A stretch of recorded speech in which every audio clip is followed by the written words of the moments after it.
And welcome back, everybody, to another episode of Bubba and the Bloom, episode 89, a special Thursday night edition of a live draft, a live NFBC 2024 Gladiator Draft. I'll break down the basics of that real quickly. Draft starts in about 4.5 to 5 minutes, so we'll get you kind of ramped up to go there. Great draft room, as usual. But first off, you can find me on Twitter at BDentric, the podcast at Bubba Bloom Pod.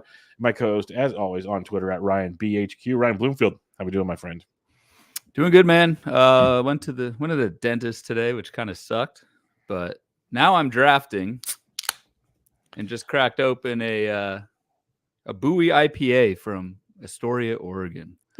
So I'm feeling a lot better than I was earlier today. I'm ready to go, man. Might need that Bowie by the mid rounds, so that's good. I probably will. It's good. In more ways than one. My team, myself. That's why it was a full round reference there for that one. But just real quickly, before we get too crazy into the weeds of just going off the rails, which these drafts do, and that's what makes them fun. Just going, like, we got some drafters in the chat room on YouTube already. Gialdi says don't drink and draft. Yeah, teach their own. Bellinger. But just so those that aren't aware, Gladiators, $50 to enter, 15 team leagues. It's a 23-man roster, your normal roster, your catchers, your positions, middle infield, corner infield, outfield, pitchers. You have to fill your whole roster. That's it. There's no bench, and it is the definition of set it and forget it. Literally, it's a survival of the fittest. It's an attrition contest, and it's a lot of fun. So that's the Cliff Notes version. Ryan, do you have anything to add on to this? No, I just logged into the wrong draft room and pulled up the wrong draft board. So that's you're on fire already. That's where I'm at. I finally pulled up the right league. No, you got it. You nailed it. You've got the 4th pick. I've got the 10th pick, which is kind of cool because I don't like being right next to you, and it makes for a little bit better content throughout. That like one of us is at least close to picking it at some point. There's a lot of, I put this out on Twitter before the show, a fun group of people who have drafted a bunch of Gladiators already, I presume. We already have comments from Anthony Gialdi, who's in the draft, Zach Waxman, John Fish, Dom Rello. Who am I forgetting that is also in Cheesecake's in there. Cheesecake's in there. Rob Scott Slezak from First Pitch Arizona. Rob DiPietro, Marty Tallman. Of course, Rob D. It's a fun one because we talked about it on previous shows, Ryan. Like, let's do a live draft after we do our reviews.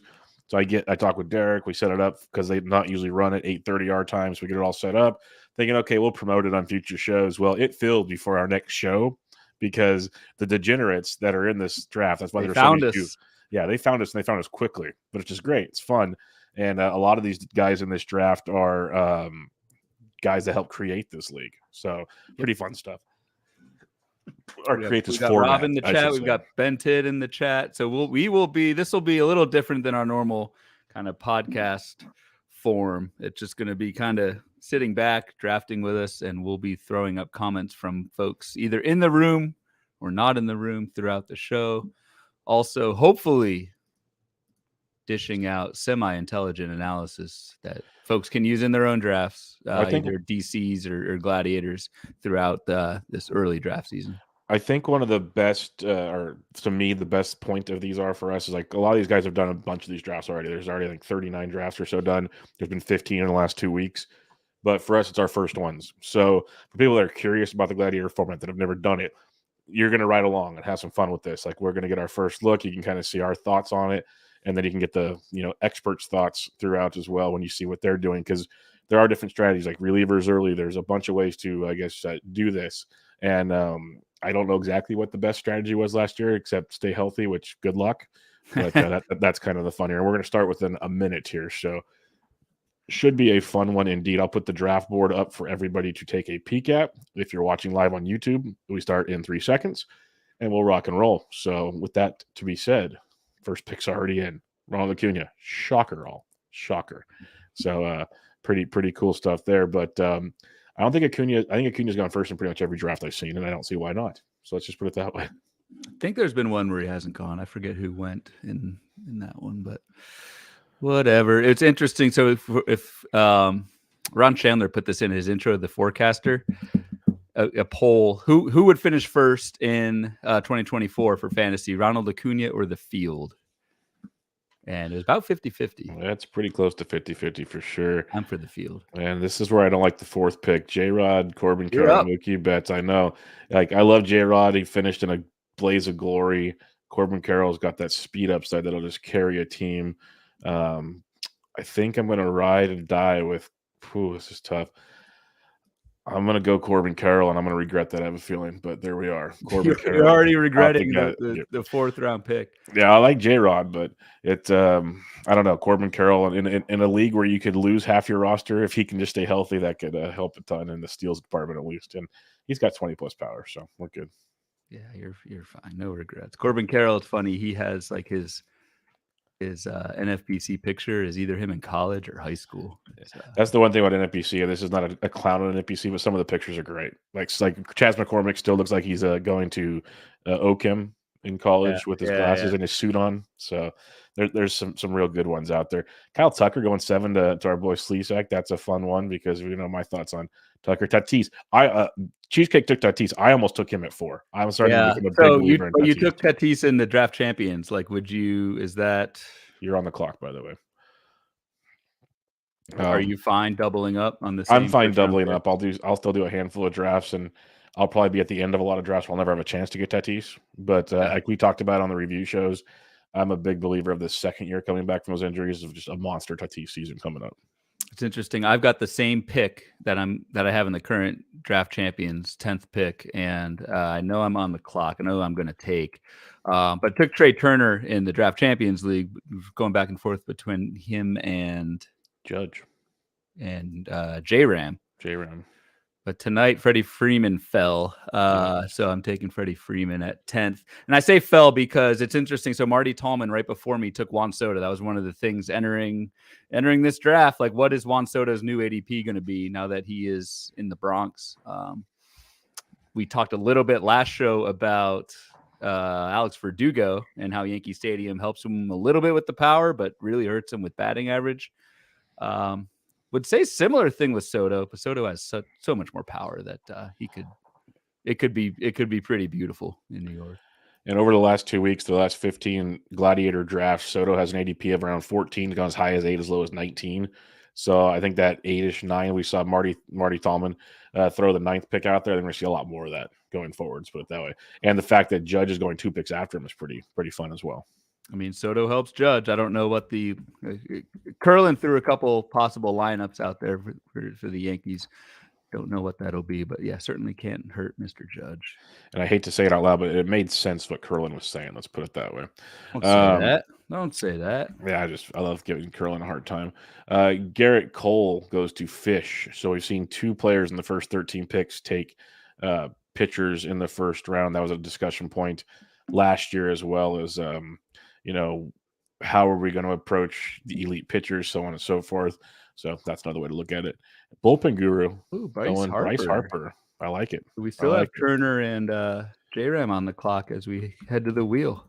Doubt they make it back to you, but never say never. Never say never. But there goes Trey right there. Trey, he gone. Zach Waxman making it happen for you. And if anyone in the draft, I know a few of you have commented just saying what's up. If you want to type in comments, whatever, on your picks, or if you don't like our picks or whatever, we'll throw it up on the screen and we'll chat it up.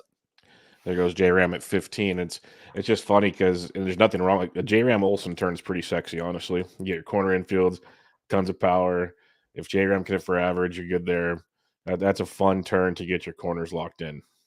Waxman took Ohtani. That's who I was. Nothing like drafting a utility player early in your draft, locking that position up, right? I'm just kidding. I had to throw that out there just to mess with Waxman because he likes to tweet fun things like that out. In all seriousness, in Gladiator, where you can't make moves, the UT only thing is really not that big of a deal. Yeah, I think. No, it's just the joke, and I've heard some of these guys. I've heard some of these guys that are really good at these and do a lot of these drafts. They're not always hesitant, but they're hesitant at the util because it limits. That's one less position you can draft the rest of the draft now because that guy's locked in. Yeah. That's the difference. It's now he's got 21 other picks. He cannot take any utility, which there's not a ton of them, obviously, but it prevents other flexibility type situations. I don't know who Team 11 is or if he's listening, so I'll hold off on who I really want here.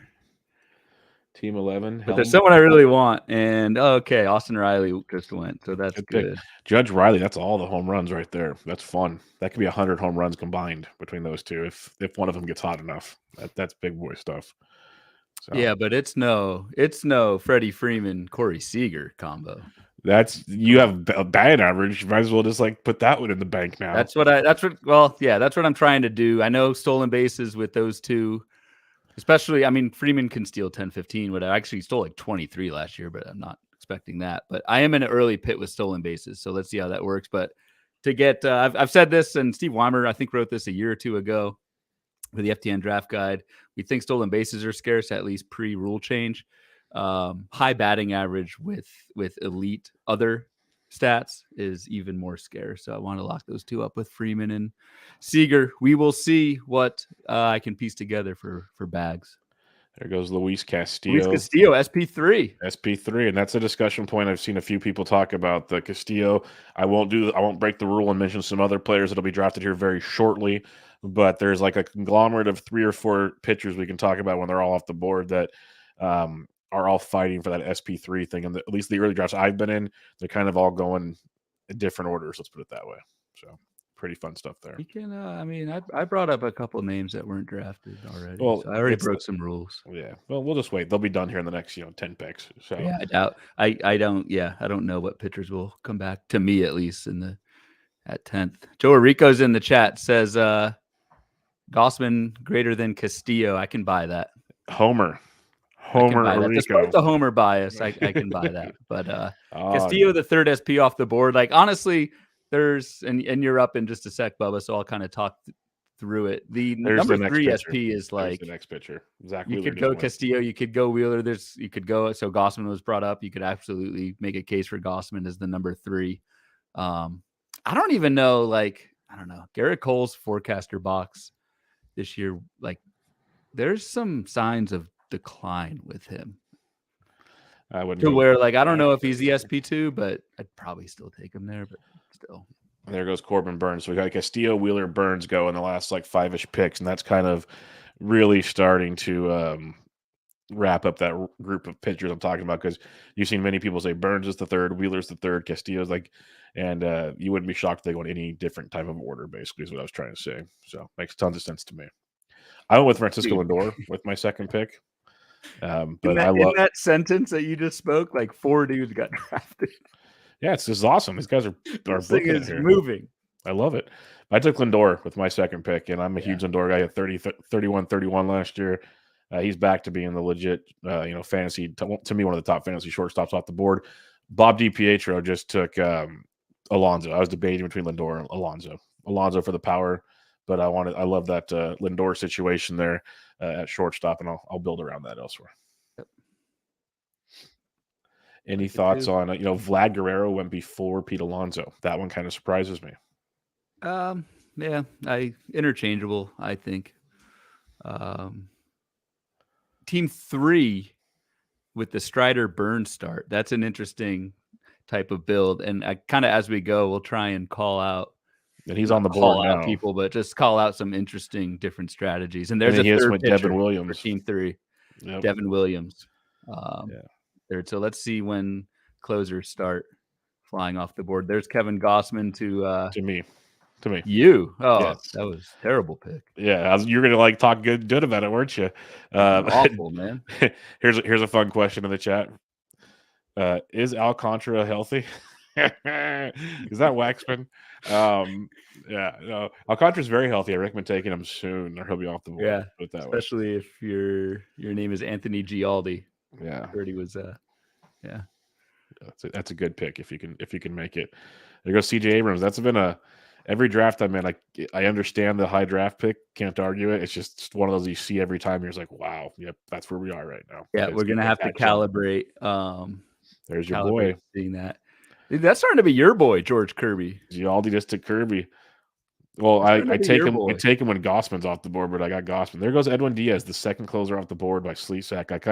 I like that. I like that Diaz is slotting right back into it at the top of the board. I think that's very, very fair.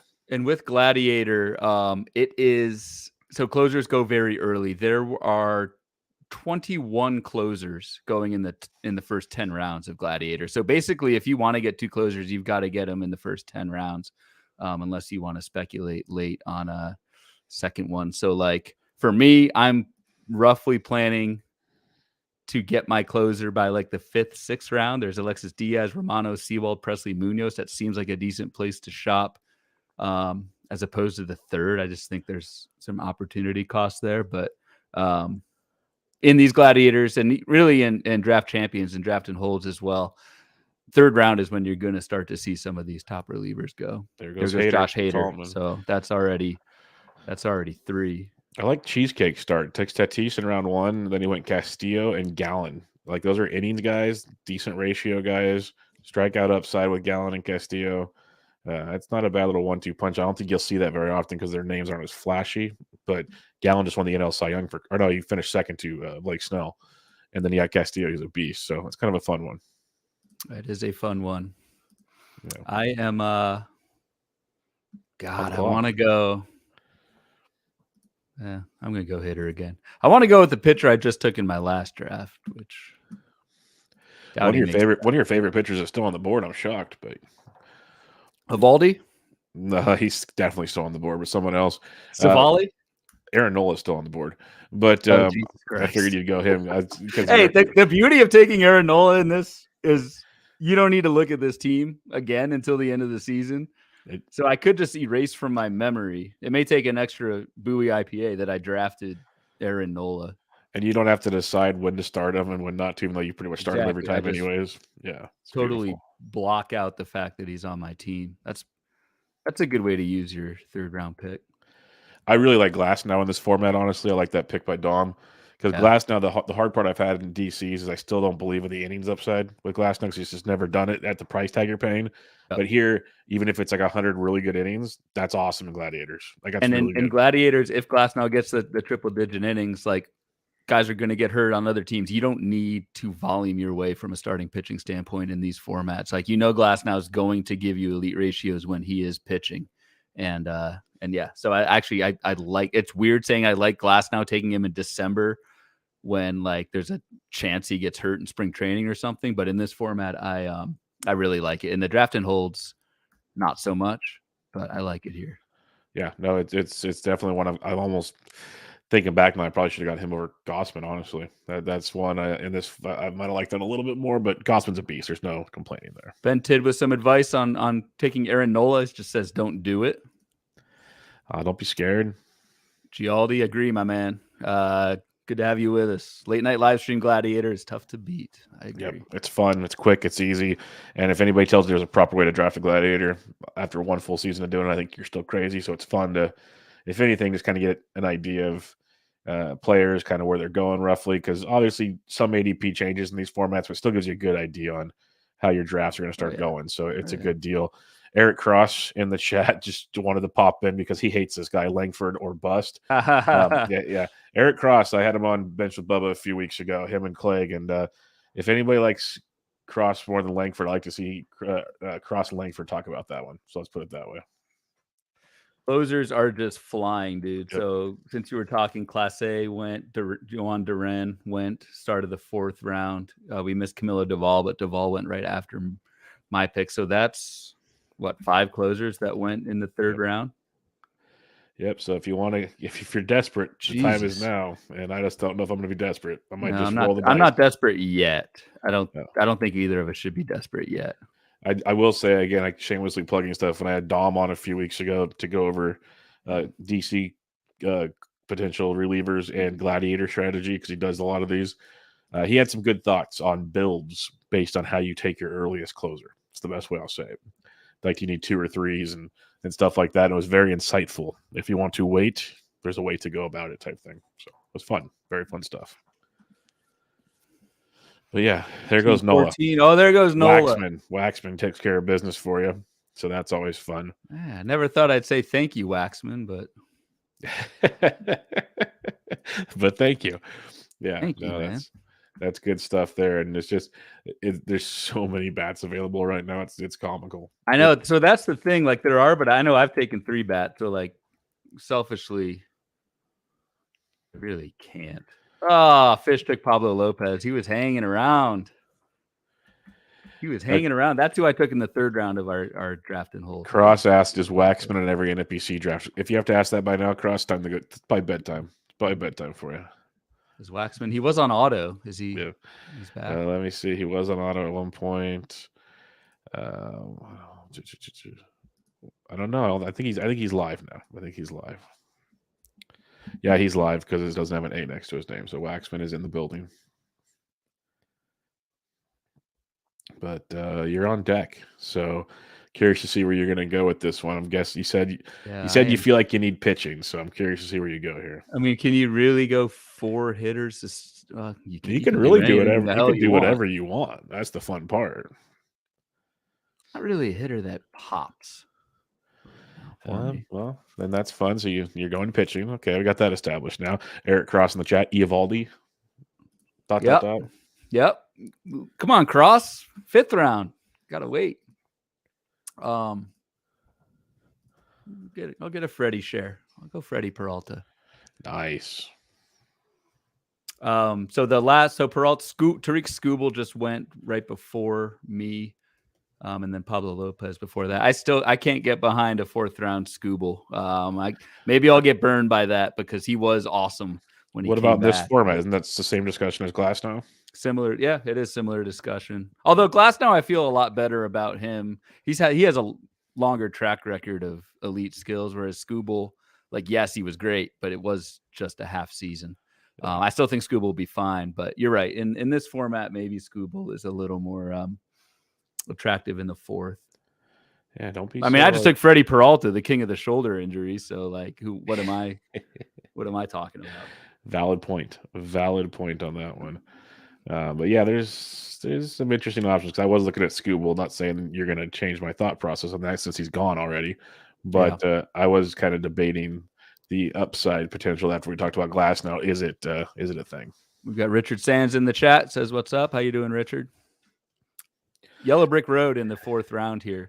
Yeah, this is wild. I feel like after my Peralta was Iglesias, then Bednar, so 2 more closers, and then Framber. So, are you thinking closer here, or are you getting? Well, the 2 I had highlighted just went, so we're gonna have to kind of see how this goes. But I put the next 5 or 6 in the whole draft room in my queue, and looking at them, I don't know if I can stomach even going that route. Now there goes Alexis Diaz, another closer. We know he's listening, so thank you, Gialdi.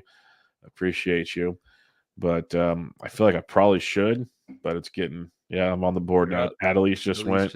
Broke the trend. This is not what I was looking to do, but here we are. One thing I do, and while you pick, I'll kind of talk through. One thing I do is just in the draft, I'm just quickly comparing ADP to where they're going in this draft. And in this draft specifically, closers are going even earlier than Gladiator ADP. And even more so now that you just took Jordan Romano, who's a mid-5th round ADP. Alexis Diaz was an early 5th round ADP. Both just went in the 4th.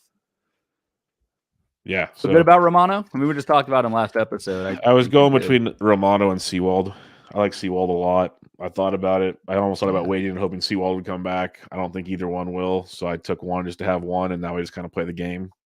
I like that turn right there on the 1-2 turn, Freedom and Grayson Rodriguez for someone that doesn't have any starters yet. That's a nice 1-2 punch, I think, if you waited on pitching there. Are you even keeping up with this damn draft? Holy God. I'm talking about fast, it. Dude. No, on your sheet or whatever. Oh, no. You think I have a sheet right? I have high news next to me, and I'm talking about it. I'm broadcasting here. Keeping track. What do? You write a notepad book of every name and cross them off, or we just go YOLO in this thing. Don't you worry about me. On. I got a sheet. Yeah, but I keep finishing higher than you, so don't worry about it. Ooh. I mean, I got nothing. You won in both DCs we were in together last year. You won outright. Didn't just beat me. You won the freaking league. I had to throw it out there. You poked the bear. I just want Blake Snell. This is the bad part because I liked Blake Snell last year. It paid off, obviously. I still like him this year, and I have a lot of shares already, so it's almost diversification season coming up with Blake Snell. Here's your boy, Arenas. Starting to get some bats clear off the board.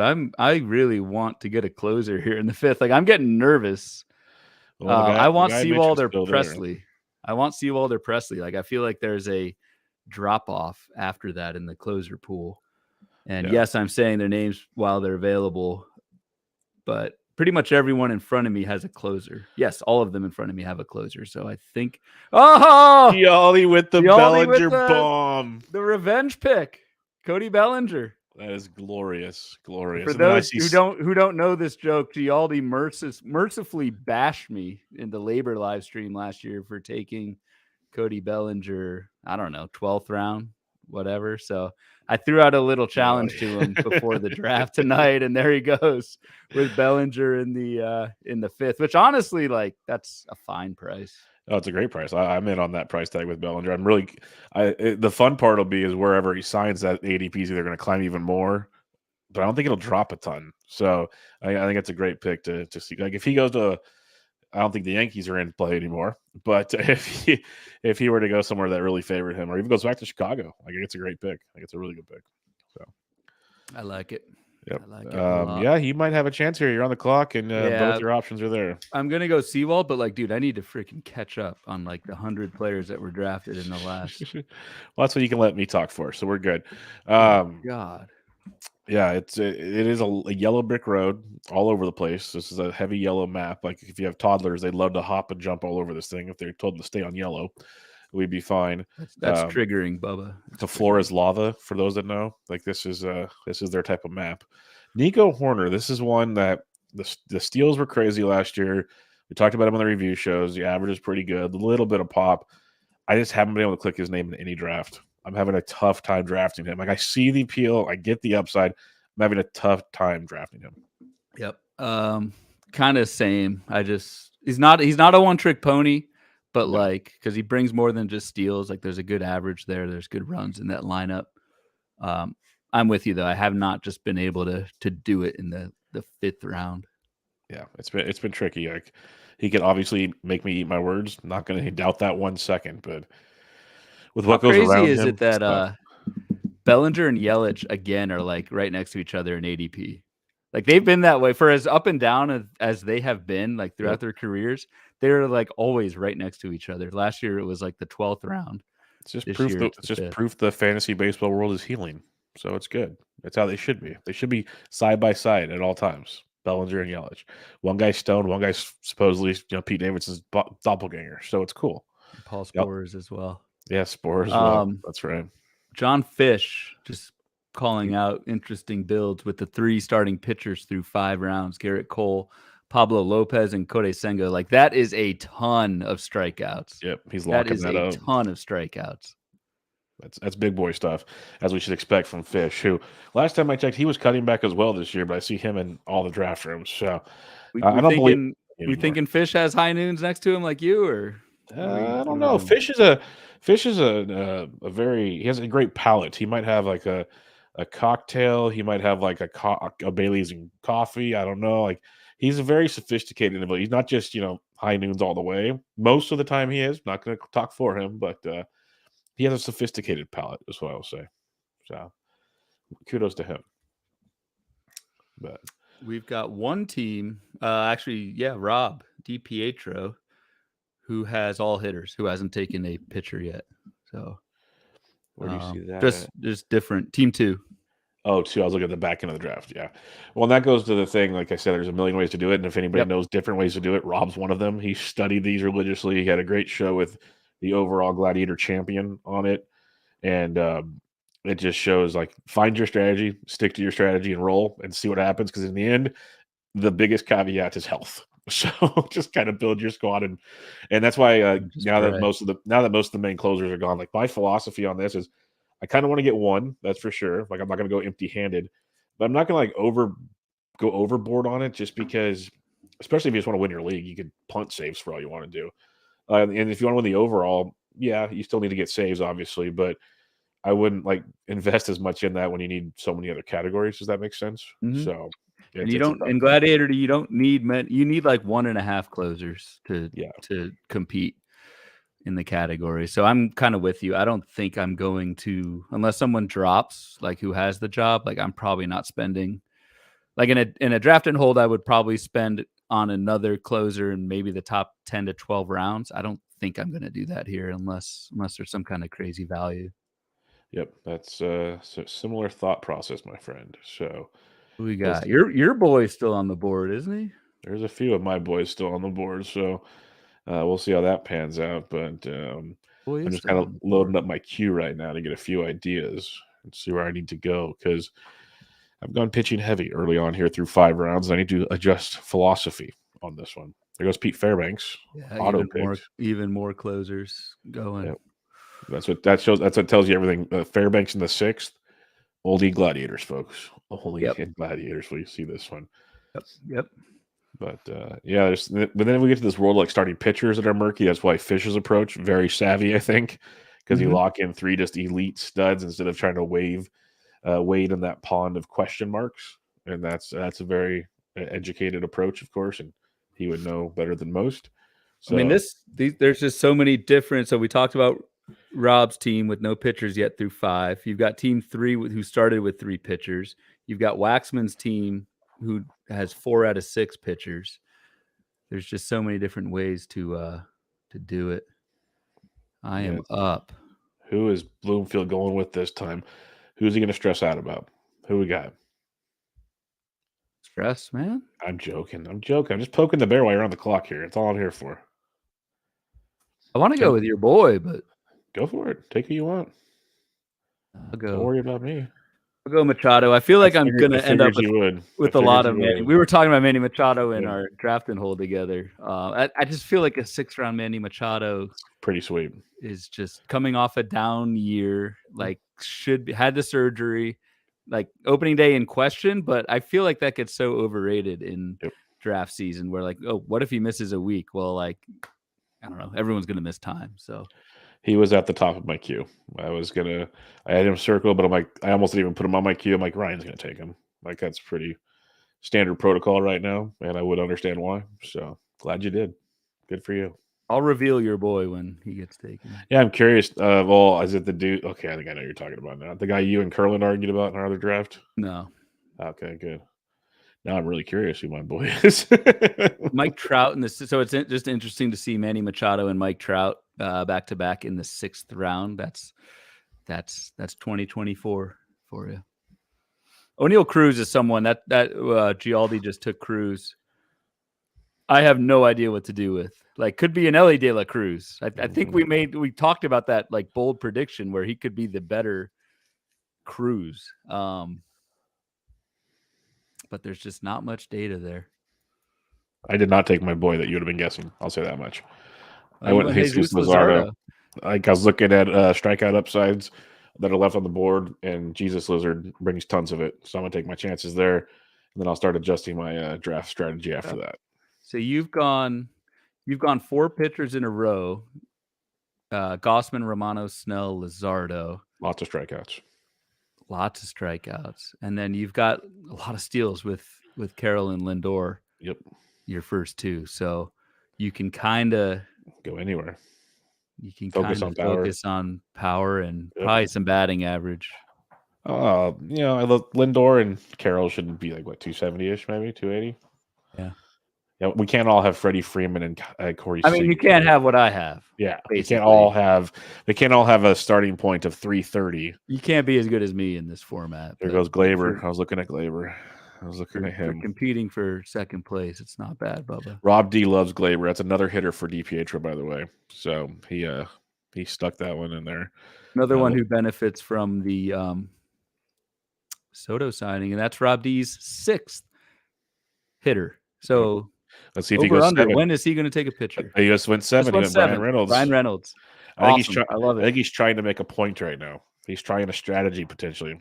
I mean, this is where you do try things out. Like, yeah, it's $50, but this is the perfect kind of playground to do this stuff. All right, now it's time to have. I want to speak for Rob, but I doubt he would do this in a main event. Highly unlikely format. Highly unlikely. All right, we're going to stay in the desert here. Oh, you're up again? Christian Walker.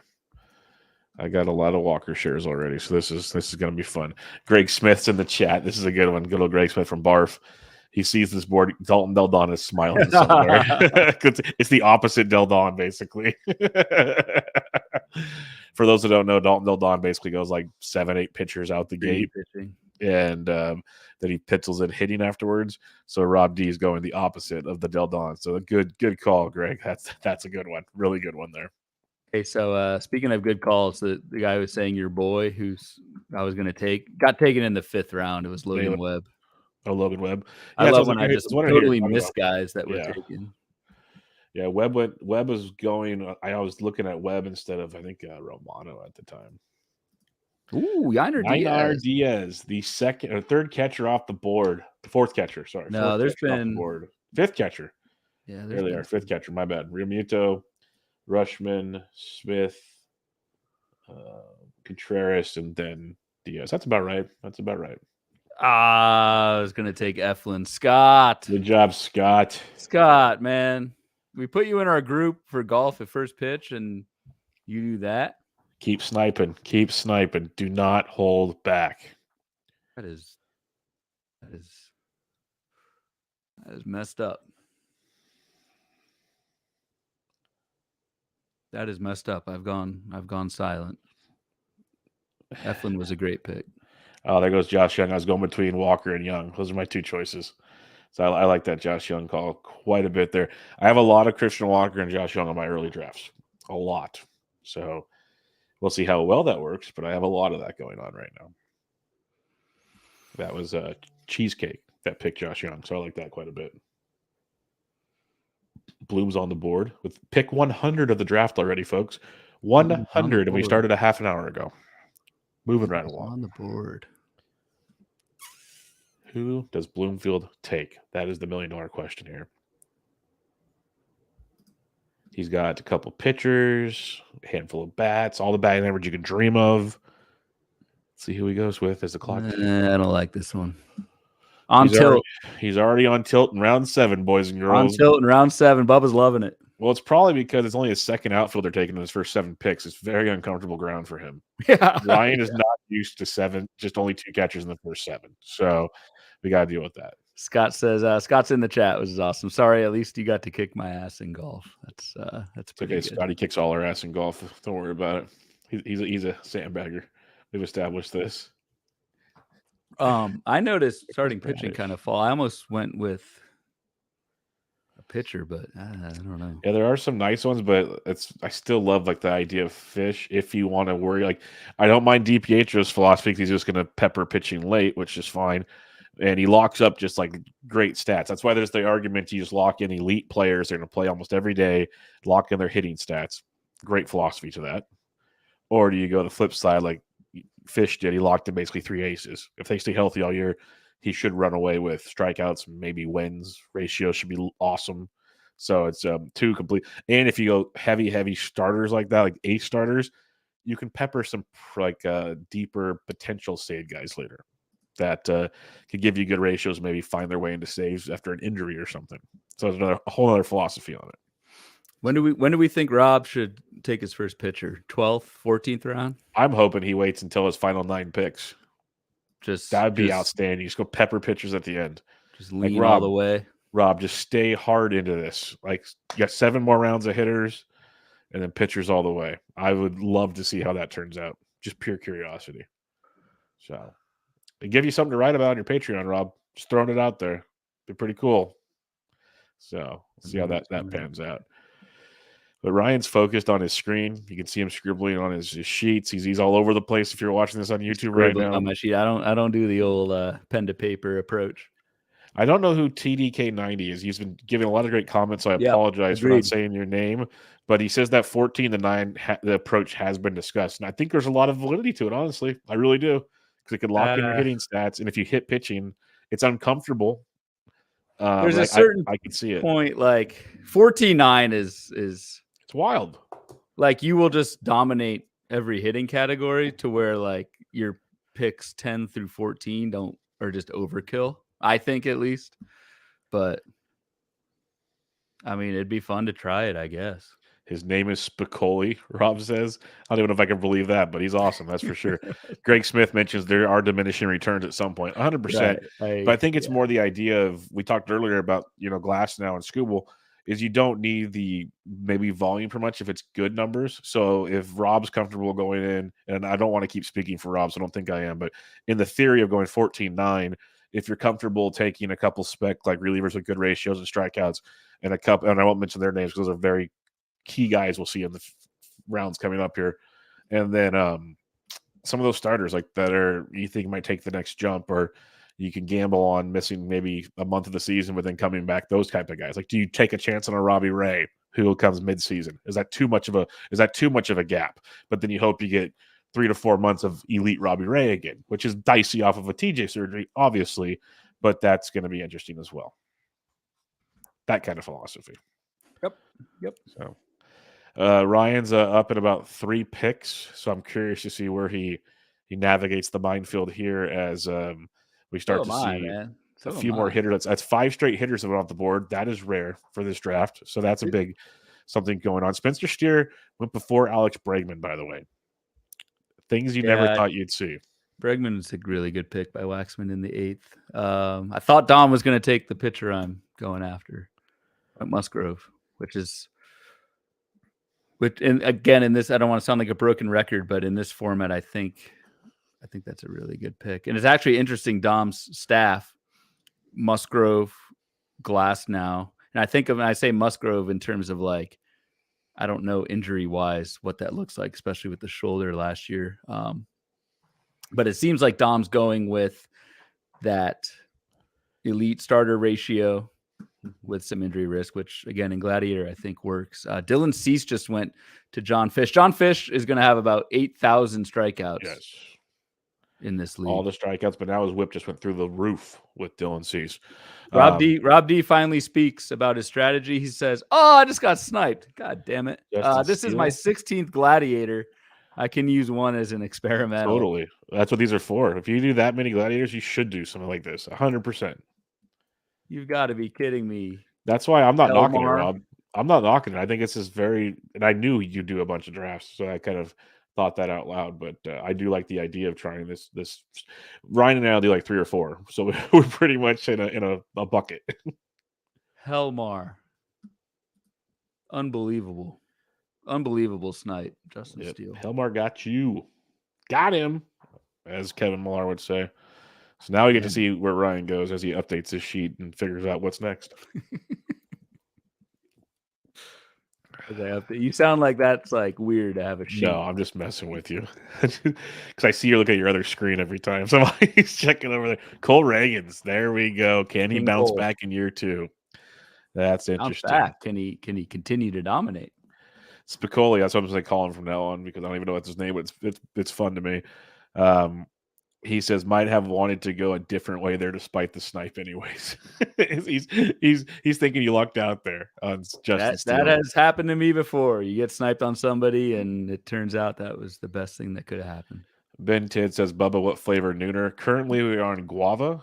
And then what? I got guava and lime next to me. I got 4 total nooners right here. I didn't know guava was a flavor. Yes, it's in the pool pack. But I drank all my tangerines that I posted yesterday. Those are, my God, my goodness. Is that a new flavor, tangerine? It came in the new Prez pack, and my goodness, those tangerines, like for kids that drink like orange crush or you drink orange Fanta or something, it just tastes like that. It is pure goodness. On a hot day, they're going to be amazing. That's all I'm going to say. So past 24, get those tangerines. Yep, they're going to be pretty good. Torkelson off the board there. I love Torque. Homer pick. Love that one. Oh, Detroit. Cheesecake. Or no, Marty Tolman took him because here's Cheesecake. Cheesecake and Marty, they're both a part of a great podcast with our boys over there with the Mendy brothers. So agreed. It's fun watching them draft next to each other right there. That does make it quite interesting to say the least. Xander Bogaerts, he's another guy that keeps falling and I need to start showing some more love to. That's for darn sure. I was kidding on Homer pick. I do think Torque in the 8th round is awesome. I had his forecaster box and threw an upside of 40 home runs on him this year. The second half power was just freaking beautiful. So, and I was a bad host there. It's Triple Play Fantasy for those keeping track at home with Marty, Art, and the Mendy brothers. So go check that out when they get really, really cranking up. They're doing some stuff now, but when they get going hard in in the regular season, preseason, all that good stuff, check out Triple Play Fantasy. Good peeps. And I am on the clock. You are on. And Tristan Casas just went before you, which I thought was a great pick. And before that, Anthony Gialdi took one of my personal favorites, Seiya Suzuki, perennial Bloomfield favorite in the 8th round. Man, there are so many pitchers I still like. What are you This is thinking? You're still going to torture. go there's a lot of pitchers you like? Yeah, I'm not going pitcher though. I can't go pitcher. Like I guess I can. I could do the opposite Rob DiPietro and have some fun with it. But man, this is not as fun as I thought it once was. For someone that needs power though, we're gonna go a little different here. Big dumper, come on down. Catcher man takes his first catcher. Give me 30 bombs at the catcher position. Let's have some fun here. Let's mix and match. There goes Kim Back-to-back Jansen. home run leader in for catchers the last 2 seasons, Cal Raleigh. Yep. Big believer in that, obviously. So I think I have a little insight on the catching position. I'll claim that one because no one else will. So I'll take over that position. Good niche to have. Rob, breaking news. Rob D just went pitcher 1, Sonny Gray in the 8th round. I was looking at Sonny Gray instead of Cal Raleigh. 100%. Yep. Yeah. I like it. I mean, there's some health stuff, but again, in Gladiators, I'm willing to roll the dice a little bit more on the health side than I normally would. This is getting tricky. Not what I'm liking right now. Oh, man. There we go. Now you're on tilt. This is good to see. The tables have turned, my man. Yes, they have. Yes, they Look, have. he's all serious. He's trying to look at his sheet, but he doesn't have one. I'm looking at the draft room. That's what I'm looking at, buddy. There ain't no sheet up in here. There ain't no sheet. Nope. Oh, I know what I got. Rob, great pick. Scherzer. So went back with Scherzer. So now he has a Sonny Gray, Max Scherzer at 8-9. Yep. Again, it's just going to be real interesting to watch him build that out. Scherzer, Verlander, similar to Yelich and Bellinger, seem to kind of go together as they age into retirement. Zach Geloff off the board for me at second base. Okay. You took him in. Did you take him in the draft? Yes, I think there's a 2020 guy there. So I know there's some swing and miss concerns and some plate discipline concerns. I get that. Playing time will be there. I think there's 2020 upside easily. He went 14-14 and 270 AB. So I like Geloff quite a bit. Oh, I like it. So yeah, we'll see how that pans out. And then I have some other ideas scrolling through here. If I can, I might have to. I never expect to go out the scrolling through what the draft room. Yeah, I just make my queue and keep going. There goes Tanner Scott. That's another guy I was looking at. That's a good call by Spicoli there. Talked about it before with Rob McKay, but we mentioned it on the show. For those that don't listen regularly, Tanner Scott, the most added player in OCs on the top 20 percentile of winning teams or something like that. Some crazy stat. Tanner Scott was the guy that you needed to basically pick up. So pretty fun. You sound like me trying to rattle off some stat that like. Yeah, but you guys went to college, so I'm allowed to rattle off stats like that. You and Ben Tate can go crazy with it, right? I can't. Ooh. But. Crunch time coming back to me. George Springer just went in the 9th round. I feel like George Springer is pretty cheap at the moment. Yeah, he's got to hope he keeps playing. Last year was kind of an anomaly, it felt like. Yeah. First 2020 season ever. Yes. Not a George Springer thing, but there are some fun names on the board. Some really fun names that have piqued my interest. It goes Chris Bassett, someone that really stood out on our starting pitching Part 1 review. That was a big name. So Bassett off the board right before Bloomfield. So Bloom's having a lot of fun with Marty Tallman. Let's just say that. That was a good pick by Marty. Yeah, Bassett. I feel like round 9 is pretty solid. Montgomery, Bassett, and I'm going to take Merrill Kelly. They're all kind of like big volume guys with decent ratios, all going kind of next to each other, at least in the 2 drafts that I've done, but by ADP as well. Yeah. And I don't know, like Merrill Kelly, I don't feel like I need some volume with Peralta and Reagans. So that's me defending my pick. Thought about Michael King here too, but we'll see. Oh, the next best thing, Michael King. I mean, he's in the rotation now. Yep. In San Diego. He's a dude. He's a dude. New York, I wasn't totally sure if he was. And he could have that whole like Lugo role where they'll just let him throw 6 innings every start, and you're good to go. Lugo had more than 6 innings towards the end, but I mean, you can get 170 out of King potentially because they'll just let him roll, which would be quite interesting. John Fish just went Clay Holmes in the 9th. I feel like I was looking at that. We didn't mention, so near the 8-9 turn, Kenley Jansen and Adbert Alzolay also went. I feel like in Gladiators, that is late for closers, so I felt those were good picks. I feel like the closer pool has been decimated. Yeah, decimated. Yeah, I was looking at Clay Holmes. I was like, if somehow he makes it back, I will just pull the pin on that one. But he did not, as he should not have. So that makes a ton of sense on this. But yeah, there's some interesting options coming up is the best way I can put it. Just looking through the player pool here. Vintage says Scherzer there in the early 9th by Rob D is great considering the build likelihood he gets good ratios. I agree. I was going to take Scherzer in the 9th if he fell to me with zero hesitation. Joe Rico says the floor scares me with Merrill Kelly. I agree. I feel like Kelly has the repertoire, the arsenal where if the command is off just a little bit, that can go south somewhat quickly. So here's me shitting on my own 9th round pick. I wasn't going to say it. I'm like, this is hard-hitting analysis on a pick you just made. I like Kelly, though. I mean, dude, the volume, the innings. I mean, what he's done the last 2 years, if he just does that. There goes Kimbrel. Waxman got Kimbrel. Kimbrel is like the last full-time closer that you would want to have. There are other full-time closers. Yeah, Kimbrel, that's a slick move there. Like I would have taken Kimbrel over Holmes. I took Kimbrel in our draft and hold, I think in the 10th. Yeah, you took him in the 10th. It was a little bit after, like half a day after the news dropped, give or take. Maybe a day. Not much. So, yeah, you got him. You definitely got him. TDK, what's his name again? Spicoli. The first Jackson is gone. So Jackson Churio goes at the end of the 9th. That's roughly where he went in our draft and hold as well. Now that the opening day status seems a little bit more certain. Dom Rello just went Dansby Swanson in the 10th round. That is like nutso. That is beautiful. That's a great buy, in my opinion. Hey, Joe Rico loves you, Bloom. He says the best content on Twitter last year was Bloom doing a thread of teams he had drafted and shitting on it. Yeah, I remember that one. That was my GFBI team. That was fun. That was fun for sure. I mean, there's so much out there. It's like, here's why my first round pick was a good pick. It's like, well, yeah. You're up in a few picks now. How are you going to remedy the Merrill Kelly pick? Oh, Jesus. What a way to frame that.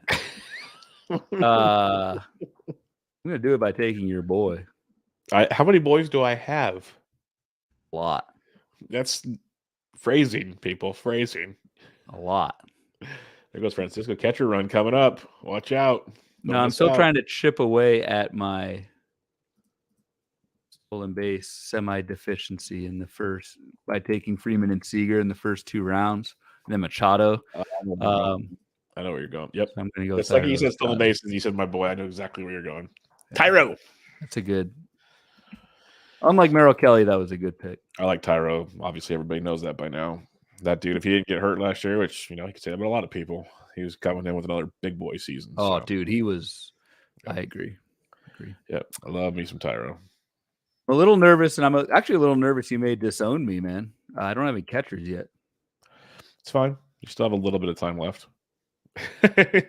No, you're right. Like that, there's some time, but I don't want to. You don't want to get the doldrums because these are stats you have to take. Exactly. You cannot stream these catchers. No, you're not streaming catchers. You can't put it back up and take a 0 like in a DC and just say screw it. These are your dudes.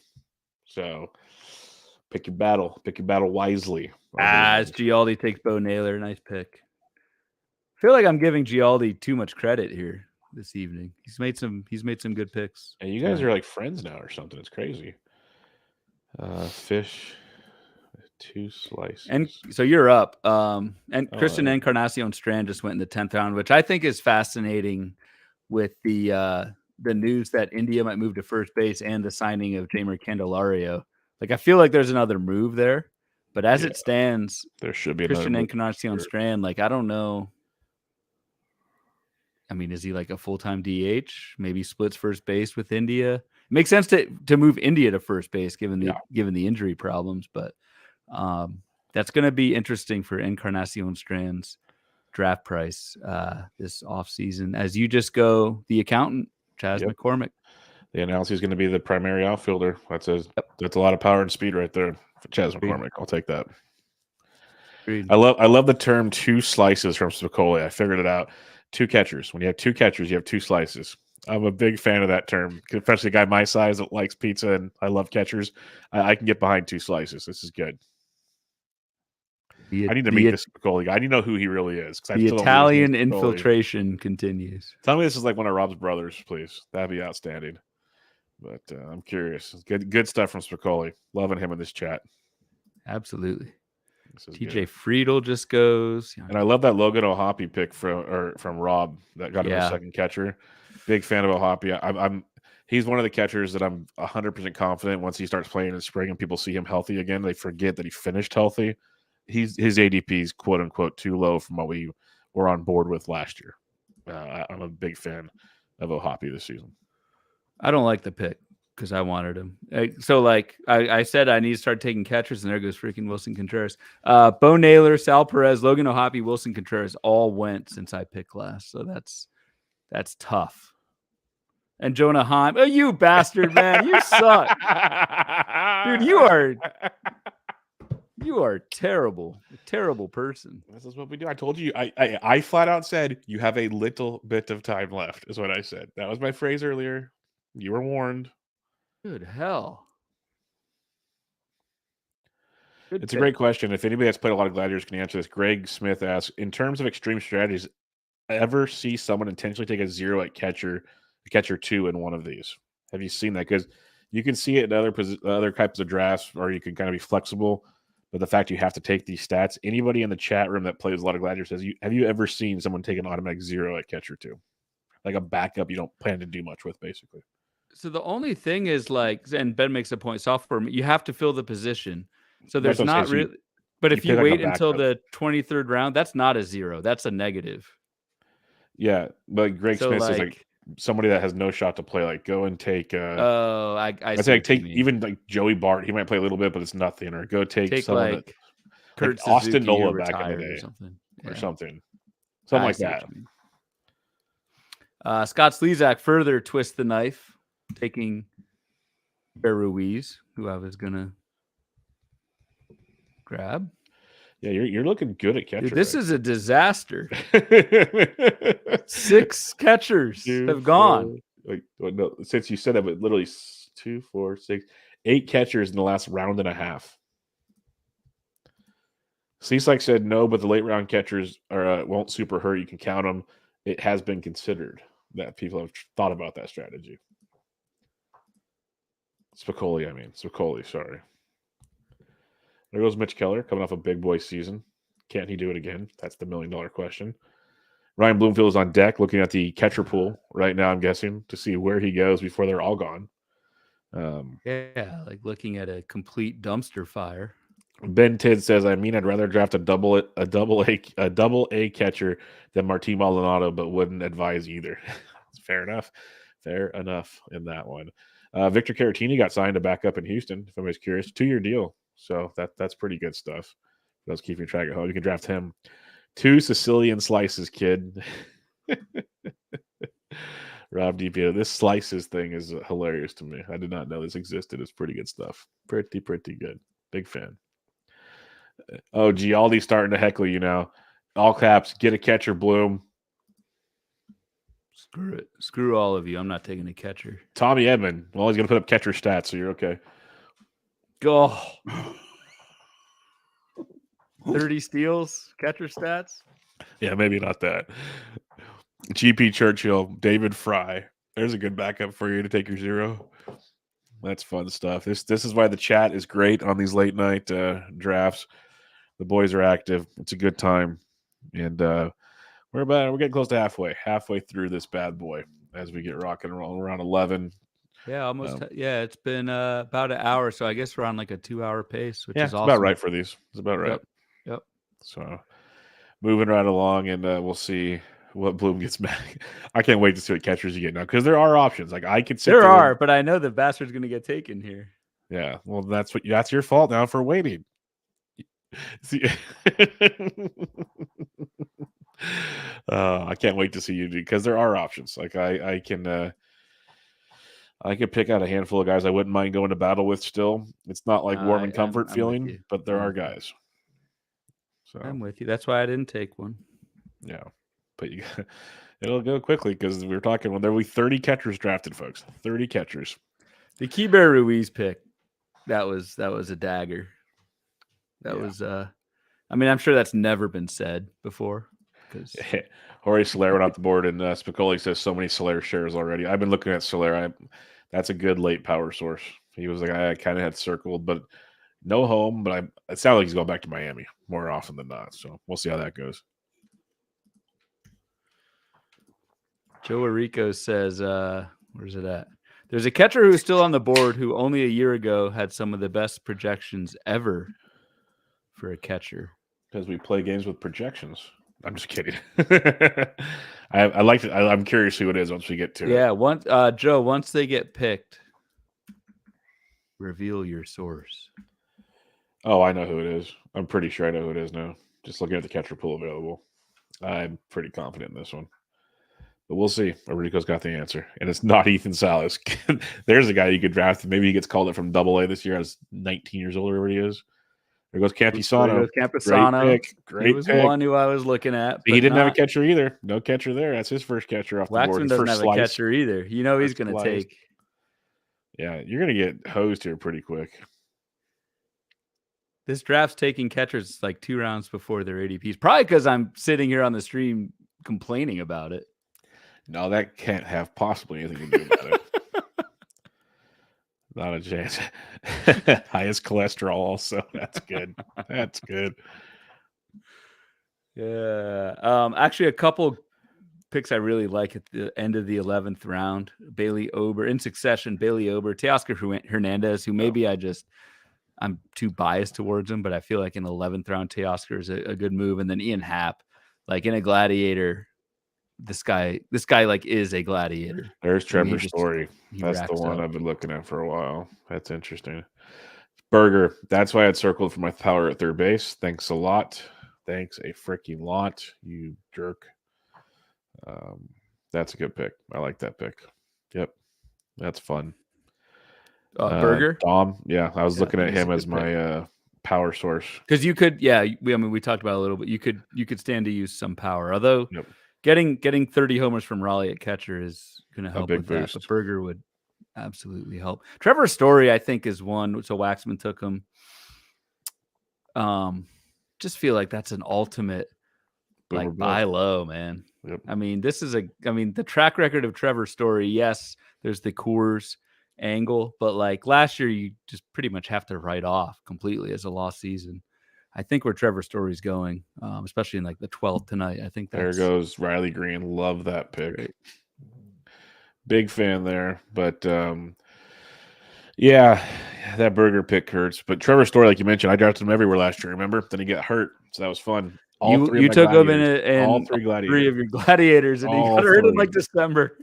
Yeah, then he gets hurt right afterwards. It was so awesome. Absolutely outstanding stuff. I thought it was pretty funny. It was funny. It was funny. I still finished like 4th place or 3rd place in one and 4th in another. It was just comical to me. But yeah. All right, Helmar, don't take this guy. Don't take my catcher. Yeah, the few of the proud that are left. Oh, Alec Boehm off the board. So now I'm curious, Bloomfield, who's your catcher? Mitch Garver. Rumors of him getting drafted certain places or signed to certain places. We'll have to see how that pans out. I feel like that ADP will go up when he signs. The dude gets hurt every year. So yes, there is that. But that is correct.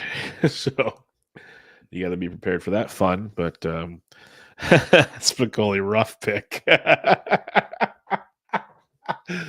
Oh, this is great. This is outstanding.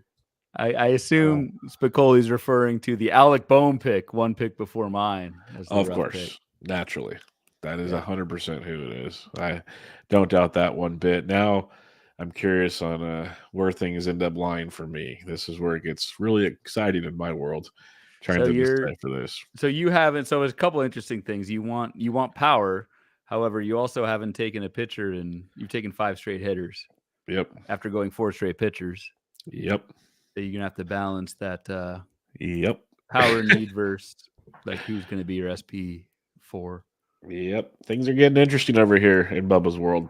That interesting to me, probably not interesting to others, but here we are. And yeah, I'm starting to think things through and questioning things quickly. Interesting for nobody else. But Yeah, interesting for nobody else. Want to clarify that real quick. No one cares. But yeah, trying to decide which direction I want to go with this. And not warm and fuzzy. I'll tell you that much. Not warm and fuzzy. Reese But, Hoskins just went in the 12th. great pick. Big fan of that. I am, at least. I could be naive because I'm a Reese Hoskins homer, but he's going to land some. I'm looking forward to his landing place, that's for sure, but big fan.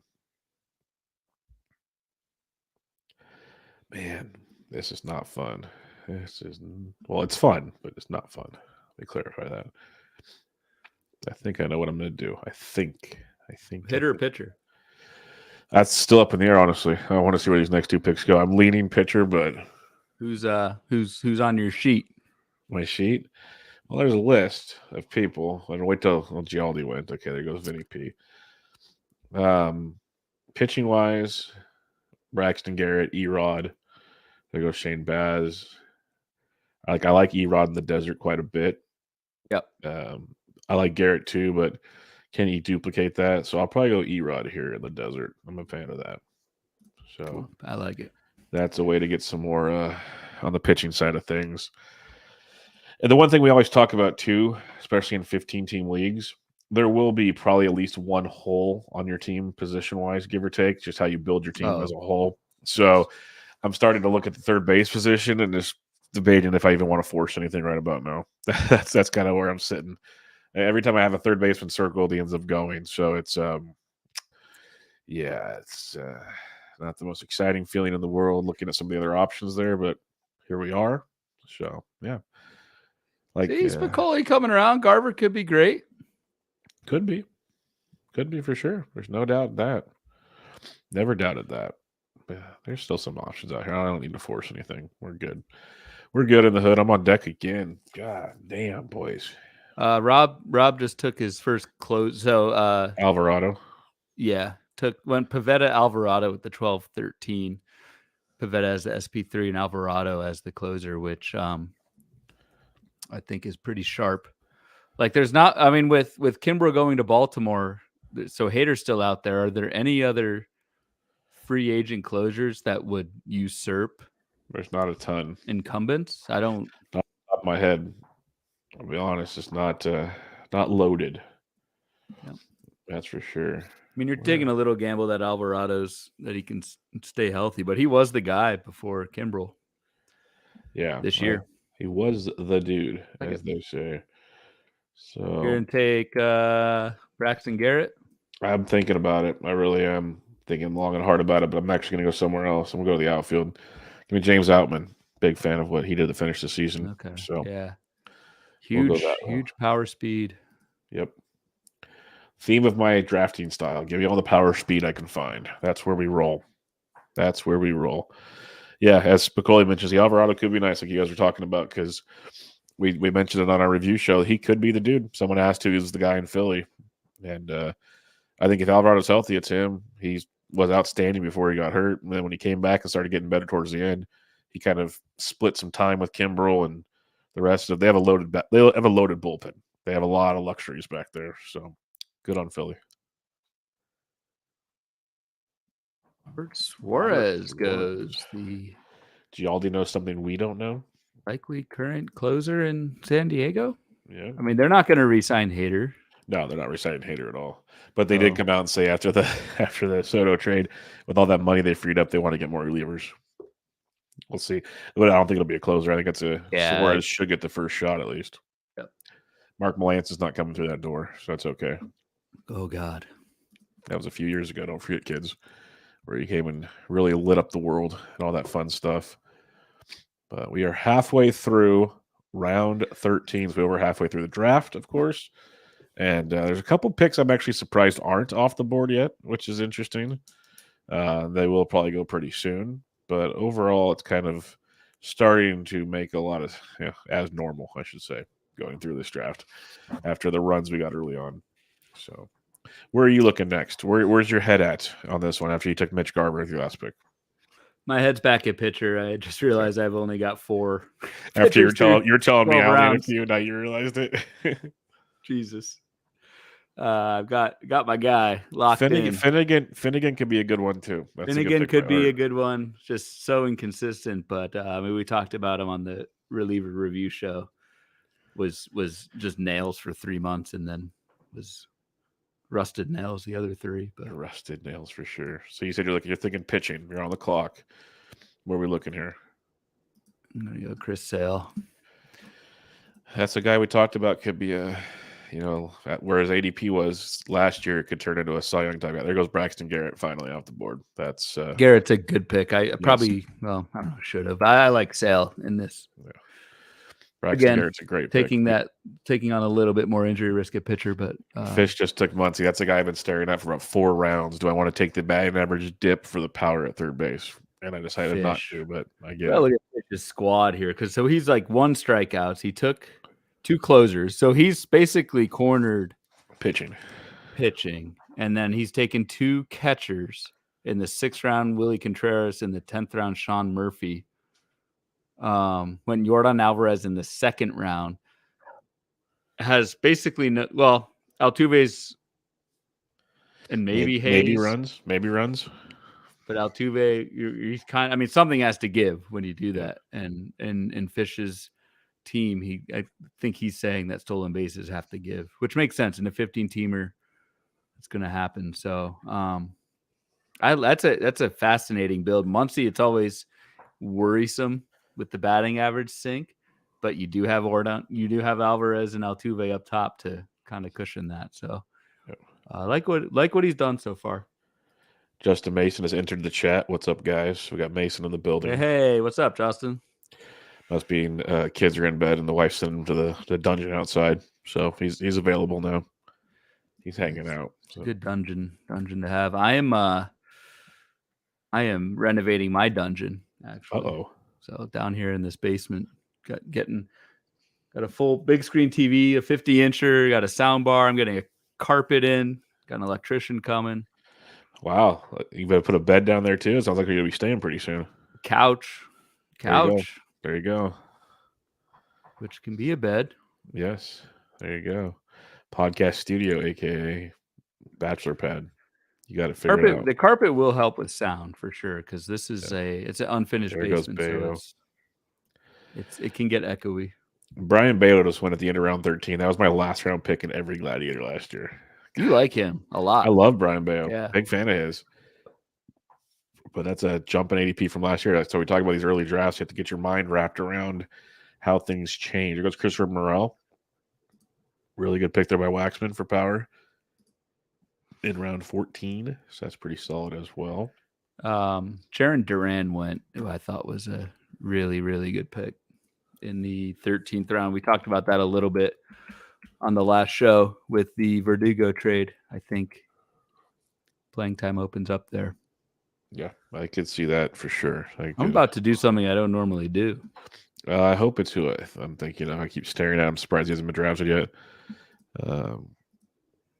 Gialdi, Thursday night, late night draft stream with Bubba all winter long. What the hell am I? Where am I at in this comment, man? I think he wants my trash talking the whole summer long, winter long. Duran real good when healthy last year. Yes, 100% agree, Spicoli. I'm a Duran fan. The band Duran's not bad either, but when you talk about outfielders, I do enjoy some Jaron Duran. And getting Verdugo out of town is huge for that playing time situation. So I'll see Gialdi says Bloom is the best too. So you're okay. You're okay. Sympathy comment. I'll take it. Yep. Yep. You're 2 picks out. You're still looking pitching, or are you looking elsewhere now? No, I'm not looking pitching anymore. No more. Chris, No more. Chris Sale has He, assuaged all concerns, which he shouldn't. yeah, I was about to say. Okay, whatever you say. I still need that second catcher. There ain't much, man. There's one I like still. At least one. On collusion. I don't say. I don't know if we're allowed to do that, but if you ever read my content, you know, there's no kidding. There's a few. There's still a few out there. Oh, there's for a few sure. guys. Yeah. You're not in dire straits yet. That's what I'll say. But getting closer. Getting closer, that's for sure. Lars Nootbaar. Yes, this is the season of Lars. If he's going to get that leadoff role, 2020 plus season coming in play. Looking forward to that. I mean, I guess this is not me, but this is what we'll do. That's what I figured. When he said that, I knew exactly who you were taking. When he said, in the 14th round, that's when I start taking shots. Langford, I think, is like a 12th round ADP. And when I said I was surprised someone was still here, that was the guy I was talking about. After all the hype, all that stuff, I'm like, Langford's got to go. Like, I'm surprised he lasted this long. So when you said not a guy thing I usually do, I knew exactly what you were doing. Yep. Interesting that that guy last year for me was like the pick I normally wouldn't do. Turned out to be CJ Abrams.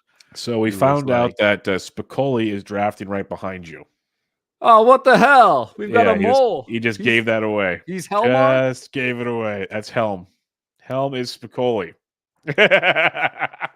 Spicoli is Helm. I did the math.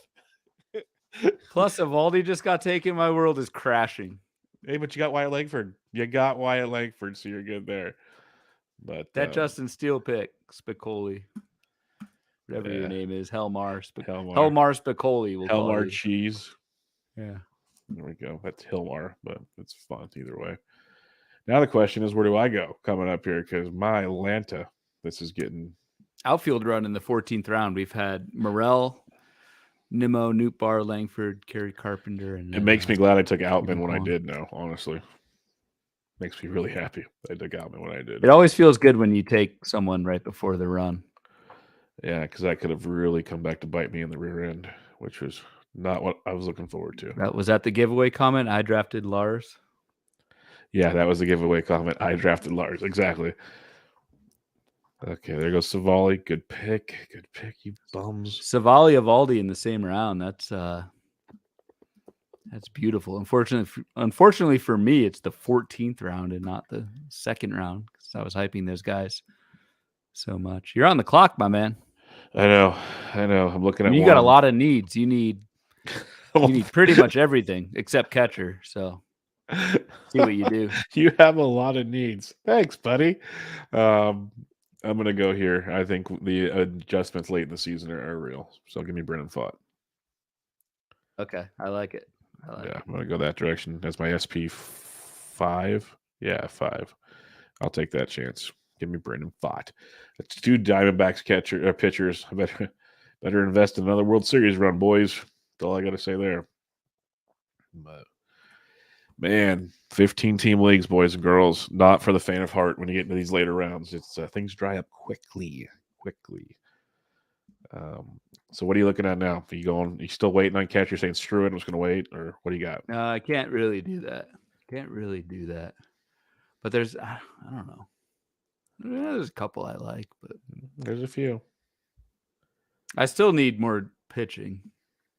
We all need more pitching, but we've only got Peralta, Reagans, Kelly, Sale. Like that's honestly you got one terrible staff. And also a young sleeper award winners in 2024 still out there. You can go after him if you want. Got some ideas. Yeah. I hope you have some, because otherwise you're in trouble. 2 of them just went away. And Ryan Pepio and Nick Lodolo at the 14-15 turn. Those are awesome picks. Lodolo's who I talked about, because that's one of your sleeper 2024 Cy Young winners. Okay. From the show. I've seen who was listening to the show. That was a good combo. Rob D went Carlos Rodon, and Reed Detmers is checking in on that kind of punt starting pitcher strategy. It's now Sonny Gray in the 8th, Scherzer in the 9th for Rob, Pivetta 12th, 14th Rodon, and then Detmers in the 15th. Give me Mason my Miller. First Mason Miller share, folks. Talk about him, Bubba. There's your late potential saves candidate. I've been saying, well, I know I'm not the only one, but I've been saying it for a long time, that it's the way of the AJ Puck. You just put that elite stuff in the back end of the bullpen, see where it goes. They're starting to say, maybe he's a long reliever, maybe he's the closer. I think he should be the closer, but we'll see. And I'll take those strikeouts and ratios for however he gets them now at that point in the draft. So give me Mason Miller at that point. I'm not in love with him, but when they announced that situation as a potential closer, I'm in. So Mason Miller time. Especially in this format. That could be my closer too, potentially. I'm in. Yep. Justin Mason is saying Justin Mason greater than Mason Miller. I'm going to have to ask I would agree with that. I would agree with that. I want D's opinion. Yeah. That's the most important opinion to get. Most important opinion in the Mason household. So we can wait till we get the final verdict in on that one. But we're getting closer to you, Bloomfield. A couple picks away. How we looking? How we feeling? Art just took Nolan Gorman. You're on deck. I need to go pitcher. You have a lot of issues going on. A lot of holes. Interesting. Shane Bieber's still on the board. Like, I'm not taking Carlos him. Rodon, if you're curious. That's a 12th round ADP still available in the 15th. Sharp room is what that says. Sharp room. Agreed. Thank you, Spicoli, on the speculation with Miller. I appreciate that. It's nice to get a compliment every once in a while because my co-host doesn't give me any, so it's okay. You don't get anything. I'm kidding. Let's see where Bloom goes. Bloom is on the clock. This will be fun. You Darvish just went, by the way. Man, how the mighty have fallen. That's a crazy one. Makes a bit of sense, but still crazy to think about. You Darvish going that late. Ooh, that's a nice pick in round 15, Mr. Bloomfield. You talk about Kenta Maeda. I really like Kenta Maeda, but that's not bad. It's a little early for him, but whatever. It's the 15th round in December. Yeah, 15th round December. If he can even give you 120 innings, that could be pretty sweet at that point in time. Should give you more, but you never know with Kenta. You got at least 1 or 2 IL stints coming. You just know that coming into it, but most likely. Most likely. Interesting, him on the heels of Yu Darvish, who Marty just took right before that pick. Yeah. Would have loved to have had Eovaldi, Javier, Savali, Fott, Pepio, or Lodolo, who all went in between my 2 picks. So all pretty good picks last time I checked. So smart draft room, everybody. Smart draft room. We've got a nice speculation comment from Helmar on Mason Miller, man. He likes Mason Miller, not on mine. Yeah, no, that's about Mason Miller. Timestamp. Yep. I'll take that one to the bank. Don't you worry. Man, it is fun looking through the player pool at some of these names that have dropped in ADP that, to me, deserve to be dropped, but for years have been like top 100 picks. Every draft season, it's just recalibrating. Yeah, there's some fun ones down here. Just making you go, Jose Leclerc to John Fish. Going Clerky. I still can't buy into Leclerc, but I get it. Still can't believe a full season of him, but you never know. I know we talked about him on the last show, so it's kind of up in the air. And we did.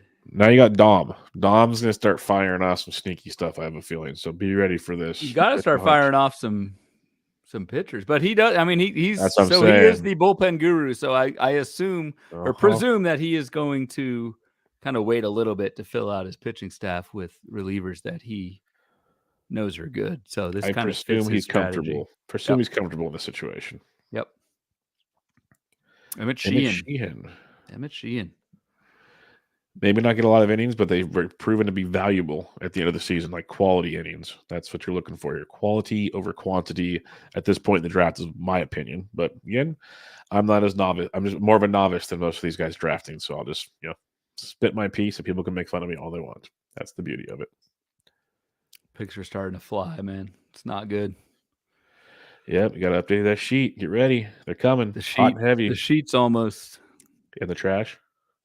Not yet. It's gotten so far down the draft board, just done. You got to keep your catcher board up because you still need that one. Don't give up there yet. I think that's where I'm.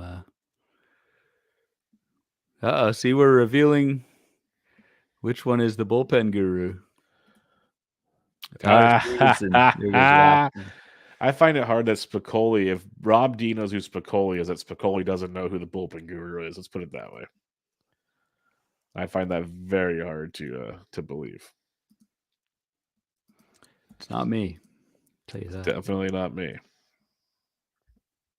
I will not take the cake on that one. There are some fun names later on in this draft. I will say that much. Especially if you wanted to speculate on pitching like Rob D was for a while there. There are some angles to go to. Depends on your risk tolerance is the way I'll phrase it. I'm just curious where Bloomfield's going to go here in a couple picks. Not to a good place. I'll tell you Not that. to a good place. Christopher Sanchez, I like that pick. That's very interesting. I like that pick as well. Was that who you were looking at? No, but I like the pick. Spicoli, I'm just a regular guy that usually listens to Sleeper in the Bus. I branched out to y'all this year. Well, thanks, man. Appreciate that. Yeah, absolutely. Yeah, we're just a goofy bunch. That's fun. We think we know a little bit of what we're talking about, but if not, we'll at least keep you entertained. So if we got that going for us. That's the plan B with us. That's the plan B. If all else fails, just make fun of each other. You can make fun of me. Bloomfield will bring the stats and the boards, and we can piece it together. That's kind of how it works. So it's a fun deal. All right, I got my catcher lined up. Let's go. Oh, now I cannot wait to see this. This is for a guy that studies catchers like I do. I am so much looking forward to this. Let's go. Don't disappoint me, Ryan. We're getting close to episode 100, and I want to make sure we get there. So don't disappoint me. A lot at stake. lot at stake. Oh, I like Ryan Jeffers. That's a good pick. That's a good pick. That's really good. You're just being nice. You're just being nice. No. I wrote him up. In the Black Book preview for 2024, I wrote him up higher than they wanted me to. Let's put it that way. No, I just think Jeffers, if they play him every day, just brings so much more to the table than people give him credit for. The way he played to finish, the way he played like the second half of the season, playing every day, dude's got more pop than you think. The average is good. Twins lineup is not horrible. Like there's a lot to like for Jeffers at his ADP. I'm a big fan of that. It's playing time. It's playing time. He's never really been the primary catcher, or he has been. And he's gotten hurt. It's just been a combination of role and injury that has prevented him from doing that. But I feel like if that ever happened, he's got the skills of a top 10 catcher. I think 100%. I can buy in on that. Definitely can agree there. Approval. So we'll make it to episode 100. Yeah, I think so. I think we're good. I got to see 7 rounds to go. I got to see you remodel your basement first. We got to get that far first, and then we'll see where things go. Let's not count our eggs or chickens before they hatch, or whatever you call it. But we'll get there. There's another player. Good thing, go ahead. Sorry. I'm getting close to doing something I usually don't do pretty soon, kind of how you did in your vein. I keep staring at a certain player, and I'm like, maybe. This could be a guy. I've got a feeling. So it might be go time on that one here pretty soon. Since I almost got pitching already locked up, I'm almost out of pitching positions. So this could be fun as well. I only have 2 spots left. Okay. Yeah. And are you? Let's see. So you've got Romano and Miller. So you're probably taking another reliever at some point. I don't know. Maybe. I'll never say never there. But if Miller is the closer, and I have to tell myself that, I think I'm cool with just the 2 of them. Gialdi with another really good pick, Kikuchi. He's having a strong night. I have a lot of Kikuchi. I think I have Kikuchi in every draft I've done so far. Because for the I guess volume he brings and the production we saw this last year, will he be that good this year? Maybe not, but I don't think he'll be as bad as he was 2 years ago. Let's put it that way. Yeah. His ADP, at his ADP is pretty solid. This is where I'm going with that. So agreed. I'm a fan. Jonathan India just went. So you're up. So I'll let you do your thing. But Jonathan India just went in the 16th round. I know there's injuries and the plantar fasciitis that can linger. If Cincinnati moves him to first base, at least some of the time, that's going to help so much. I think Jonathan India in the 16th is awesome. If he can just get over the injury bug. I know it's a big hill to climb, but he's a fine pick in the 16th. Oh, GP Churchill says 17th team first without Kikuchi. That's duly impressive. Yeah, duly on a few levels there for sure. And Churchill's team 5, so that he just took India. So glad I just sang your praises there. There we go. Just did it. Junior Cameronero. Okay. Just did it. Don't feel great about it, but did it. Why not? I mean, I think he'll start with a team. He should start with the team. I think he's legit. There's other third basemen out there. Not a lot by any means, but there are a few. So that's just me telling myself I'm an idiot at times. You gotta, keep yourself level-headed around here. It's tough in these parts. But I got third base out of the way. Let's put it that way. I'm just gonna call it that and walk away. Tell myself everything's okay. Oh, I just put Jeimer Candelaria in my queue, and Rob D just took him. I was looking at Candelario, especially in Great American Small Park. Yep, I like that a lot. So, and at this point in draft season, like maybe the playing time's a little murky, but for those that don't know, I've been Team Candyman for a long time. So I've had a lot of shares of Jeimer Candelario in my day, and I still like him quite a bit. I think it's a fun pick. Fun pick indeed. Man, Mitch Garver, Ryan Jeffers is my 2 catchers. That wasn't the plan. No, that wasn't the plan. Nothing wrong with that, man. I would not. There's plenty wrong with that. I wouldn't get too worried about it, honestly. I think there's not too shabby. I could live with it. Don't know if you're going to live with it, but I could live with it. Man, when's my next pick? Okay, I'm gonna have to live with it. Yeah, I don't really have a choice right about now. That's the fun part. 2 outfielders left. I will say it feels like outfield is dry. It's like really dry. I need to fill 2 spots, and we're entering the 17th round. It is definitely dry, like the Sahara, some would say. Not good, Bob. Not good, Bob. Luis Rengifo's out there, if you're curious. Got that going for you. Dude, I like how I just destroyed the guy. Yep. Really for no reason. And then you said, not so fast. Not so fast. Started to cite some stats. And I was like, yeah, I guess you're right. It's always a good feeling when I hear you say, hey, I guess you're right. Yeah. That's not the worst thing in the world. You are right. I mean, he is sneaky good. He kind of pops at this point. Yep. Rob D pitching staff check in. Shane Bieber is 17th. The dude has issues, but in the 17th, the dude fell a lot at the 17th. If you're just gonna, in what Rob's doing with Rodon, Pavetta, Scherzer, Gray, you're banking on some health, and if it works out, you're gonna maybe finish middle of the pack pitching and then dominate hitting. Here's the legend. Fish has entered the chat. What's up with about 10 Z's? Yep. What's up, Fish? He's feeling it. We've been giving you your flowers on this show, Fish. We're very impressed with things. We were curious. I talked about Fish's build before, but it's awesome. I enjoy looking at that one. Those strikeouts and to check in on Fish, he had to, but since the 10th round, Fish has not taken a starting pitcher, which he shouldn't. I mean, with the start that he had of Cole, Pablo Lopez, Senga, Cease. So it's interesting to see him build out that hitting base. Hope all is well, Fish. Yes, stay warm in Wisconsin this time of year, my friend. Stay warm, but keep supplying all of your local beverage locations. We appreciate you. So, Starling Marte in the 17th round. That says a lot about things right there, folks. A lot. So, yeah, it is going through, and this is where the Gladiator parts is. It's not just that stuff's drying up. It's you have to focus on positional needs compared to I'm going to put bench players now and then go get guys later or whatever. No, you got to fill out your roster. This is where it gets really entertaining. That's of key importance. And actually, you need to If you're in the took draft Lux. room, Bubba, you need to like you have to start manually moving guys around to make sure it fits Yep. Yes, sir. on your roster. And that goes back to my point earlier. Obviously doable. We've seen it time and time again, but when you take the utility early, it just kind of does limit. I don't know if it's the right word, but it takes a position completely off the board.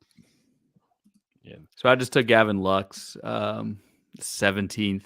I don't love it, but like, I mean, he might be their starting shortstop. He should. He's which going to is be a just starting crazy. shortstop. No, I like Lux. I got a few shares of Lux so far, especially with his second base outfit eligibility. He'll gain shortstop. The power speed, we saw him beef up. He's having a great spring before he tore his ACL. So there's still a lot of talent. Super young. I'm okay with that at this point in the draft. If he was healthy, when he was healthy before last year, he was going super early. So I think you're fine. Only thing is, like, I mean, he's not that young anymore. I mean, he's 26. That's pretty damn young to me, Bloom. I'll skip some comments, but No. 26, like, I mean, it's got to happen very soon for Gavin Lux, or this is just like I want to say failed career, but given the expectations, it's been rough. What do you think about Kyle Harrison, 17th round?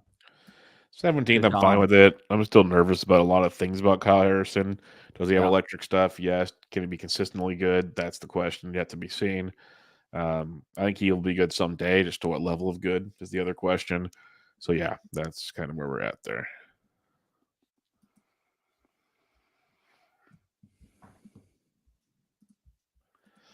Where are you going now? Yeah, I was just going to say, like, this is part. So, just in terms of where I'm at with draft prep, I have not identified late round starting pitchers that I like. And I'm facing that reality this moment because I'm looking pitcher and just kind of combing through some of these later round ADPs. Couple guys I do. God, you know who's like available is Lance Lynn. That's one of your boys. You can go for it. Former boy. That strikeout upside. You need strikeouts. He's there. He could be your strikeout machine. Do not talk me into. I think it's a great pick, especially if you need pitching help. Come on. What could possibly go wrong with Lance Lynn? I see no issues with this pick. Yeah, nothing at all. No, nothing at all. I think there's a lot to like about the upside of Lance Lynn. You know, new ballpark, new team. We know the strikeout stuff was still good. The home run stuff was great as well. So who knows? I'm actually considering someone who like is just a bad idea. Oh, worse than Lance Lynn? Is that possible? Yeah, probably. Interesting. Can't wait to see who this is. Hunter Harvey just went off the board. Starting to speculate on closers. That's not too shabby. Not too shabby myself. I like that. I like that quite a bit. So we'll see. Justin Mason says Kyle Gibson's available too, if you're curious. Yeah. If you need yard work or an occasional fourth pitcher, he's your man. He is available. I will not disagree with that fact. No, I got my guy locked in. I can't wait. I'm going to wait on bated breath here. It's not the guy who's worse than Lance Lynn. That's not the one worse than Lance Lynn. We'll save him for later.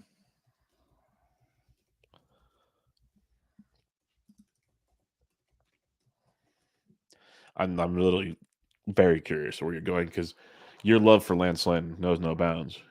So I guess we're going to see the bounds actually. Trevor Rogers is out there. Oh, now you're really digging deep to your loves. This could get fun. That's an old love. Spicoli did mention Jake Fraley still out there earlier. That's not bad. They've talked about shopping him around. Yep. Just keep that in mind. But at this point in the draft, if you need outfielders, it's not the worst way to go.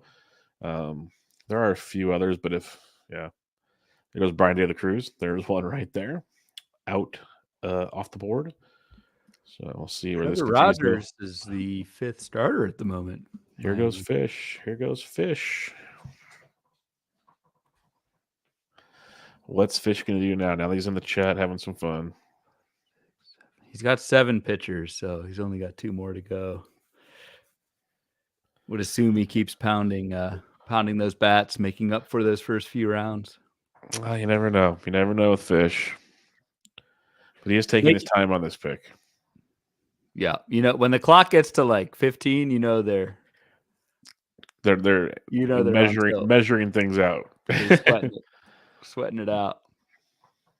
Because it goes Fish and then Spicoli and then you.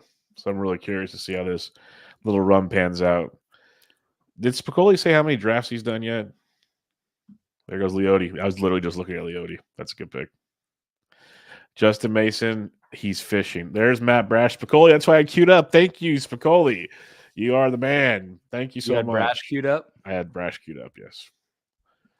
That's where I was headed. I said a long time ago he's going to be the saves leader in Seattle. Fifth draft for Spicoli. Good stuff. Griffin Canning. I don't mind that upside pick, Bloom. What's your thoughts on him? I'll let you speak for yourself.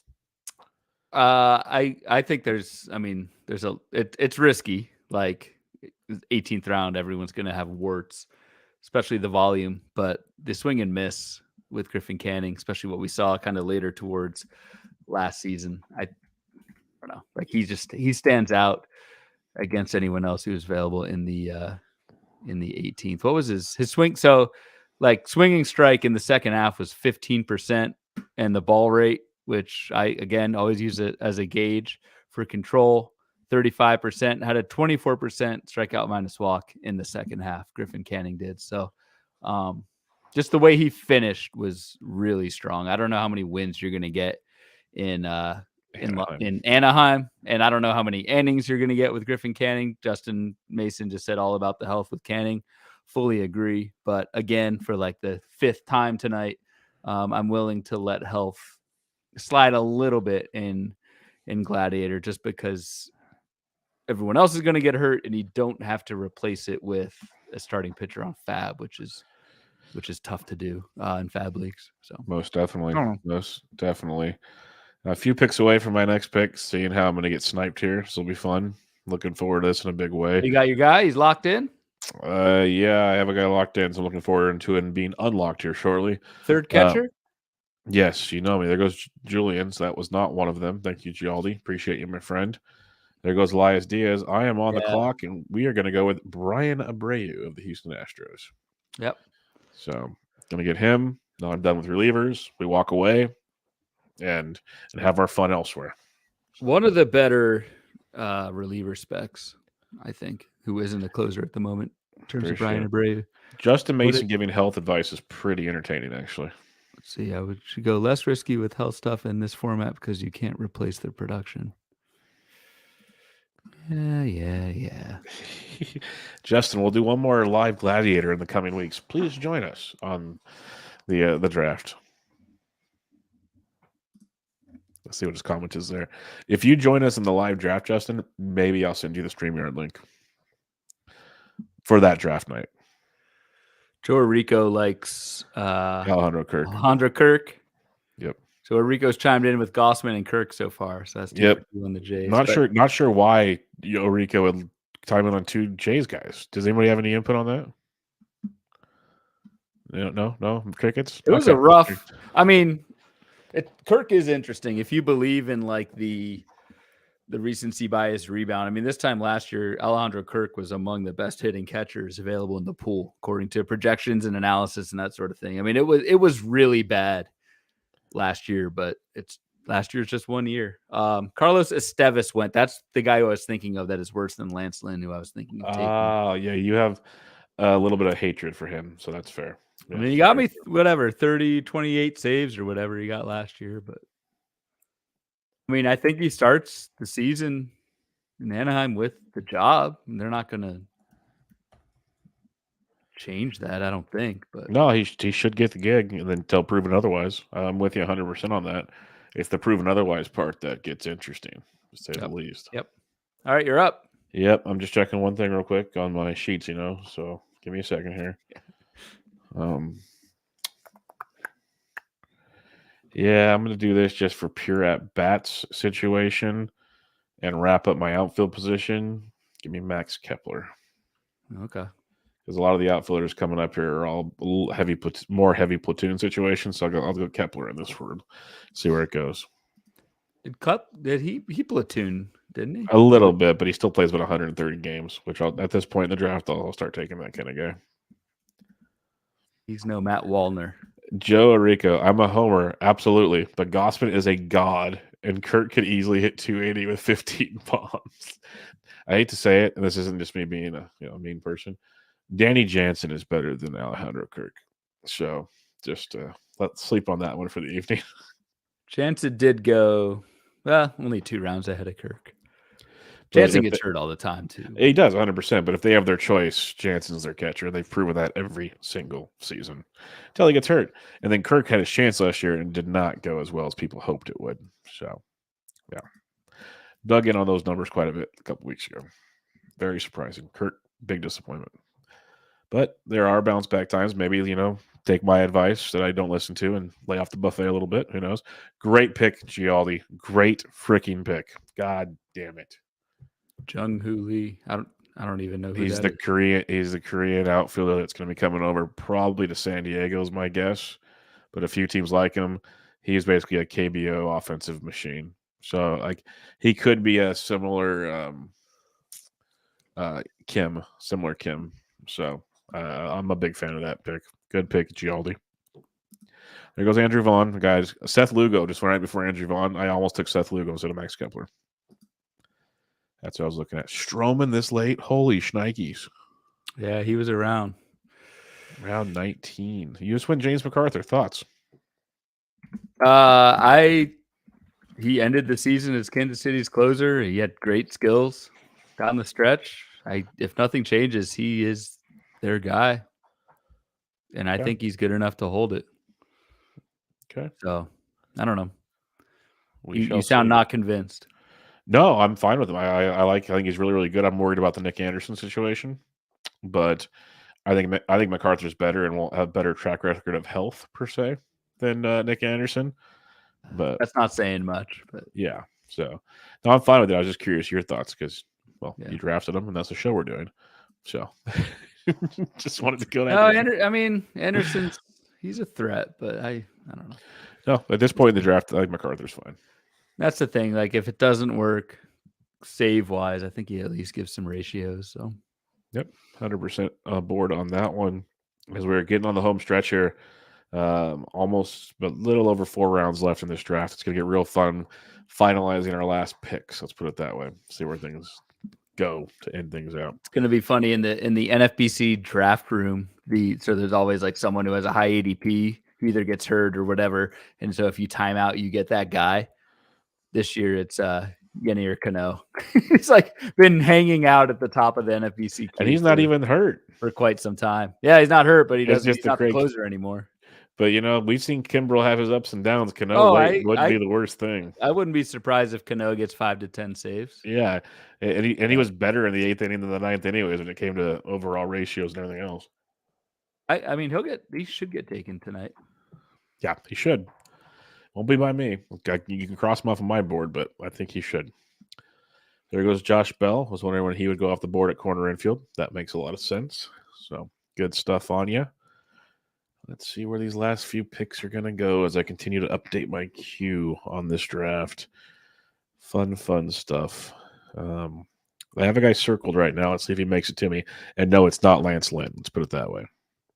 There goes Jose Abreu. He was one of the guys I mentioned earlier that used to be top 100 picks, and now we're in the back end around back in the 200s. Has Arico chimed in with the best catcher projection ever? Is it Alejandro Kirk? No, I think it's still someone else that's on the draft board. Honestly, I know the guy I was thinking of gone. So Arico never chimed in. No, unless he's still out there. But he's still out there. The guy I'm thinking of got picked. Okay. But I was thinking it was Tyler Stevenson, personally. There was very high hopes for Tyler Stevenson. It was Kirky. That's what Arico said. That's his boy. Okay. Yep. There you go. That's kind of the point I was trying to make earlier. Is a year ago, Kirk was. Yep. He was a dude. And then it just didn't pan out. But I think the skills are there. I'm not dissing the skills. It's just they want to play Jansen over him. That's just the brass tacks of it all, if possible, I should say. Yep. So that's what you got to worry about. And now we keep scrolling through here to see who I want to take chances on as the draft goes on. If you're taking chances on relievers that might get closing options, there are some nice ones out there. I'll say that much. But, that's the thing. There's just there's so many, and most of the time they don't work out. But I don't know. This is interesting. There are some Trevor Rogers is still out there, dude. I think that's a great pick for you, honestly. Really good stuff out there. You could do worse, as they say. So maybe give him a shot. The ultimate backhanded compliment. You could do worse. Oh, there is a pick out here that Waxman can take later around ADP. It's like, yeah, I could take placeholder 28 in this draft. Could be worse. Could be worse. Could be worse. Just saying. But yeah, I got my man locked in here. That's probably the guy I'm looking at, so I appreciate you. There goes Nick Anderson, by the way, and Robert Stevenson won right before him. I was looking at Stevenson as so which makes me not feel good about MacArthur because Dom took Nick Anderson. Yeah, Dom's mentioned Nick Anderson a few times on shows, so I was just like, yeah, I can see this one coming. Nothing surprised me that went down that way. Ooh, that could be one of my last picks. There we go. What? On deck. I'm on deck. No, you're on deck. I was like, what? Orico says, I remember Rob Silver posting something about historical catcher projections, and Kirk had some of the loftiest ones. Kirk's hard hit was terrible, and on a 3-year decline, barrels down. It's not that pretty. I agree, Rob. I agree. That's you're supporting my case. So good to hear. Spicoli's running out of time. Alec Manoah is still available if anybody wants to take that chance. Just throwing that one out there as well. Yep, I knew that's who you're going to take. God damn it, Bloomfield. Rizzo? You said that's who I had queued up. Yep. Surprised he fell. Yeah, so was I. I almost took him last round because I didn't think he should be that far down. So that seems like a really far fall. I mean, just for him, hope the concussion stuff's behind him, but he was really good before that and has been really good, solid forever. So yeah, I'm a big fan of that pick. So congratulations, good for you. Makes up for my MacArthur. I didn't say it was a bad pick. I'm just saying what I've been told by other people. So there goes Jake Fraley. There goes Fraley. That's a late pick for Fraley. That's impressive. Looks like somewhat of an axe murderer in his NFBC profile picture. That's not good. You don't want to be an axe murderer. Wouldn't be one of my top priorities. Now we start really getting down to the brass tacks here. So did I screw you up? You got a backup plan, or? I'm a veteran player. I'll be okay. I'm just trying to decide which area do I want to attack right now. Since we can't take a bench, like I've said, so where do we feel more comfortable?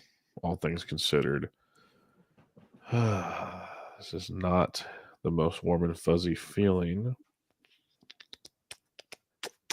but I think I know where I'm going. I think I have an idea. Game plan in play. There goes Kyle Manzardo just went. All right, Gialdi, I thought we were friends. Maybe we're not. Thanks a lot for that. But what I will do is just to take my corner infield spot, give me Wilmer Flores. I'm a fan of him. This is 15 team at its finest, everybody. Really not comfortable with a lot of this at this point in time, but we'll see where it goes. Yeah, Wilmer Flores, big fan of Wilmer. Apparently, Spicoli's a fan as well. But, yeah, I like Wilmer. Batting average upside, power's there. If he's hitting, he won't platoon. Giants always have injury concerns. I'll take my chances with Wilmer. He plays all over the place. So, yeah, I'll take my chances there and see how that plays out. We'll see where Rob D goes here as he probably attacks pitching some more, maybe, as he's got 4 picks to go on his board.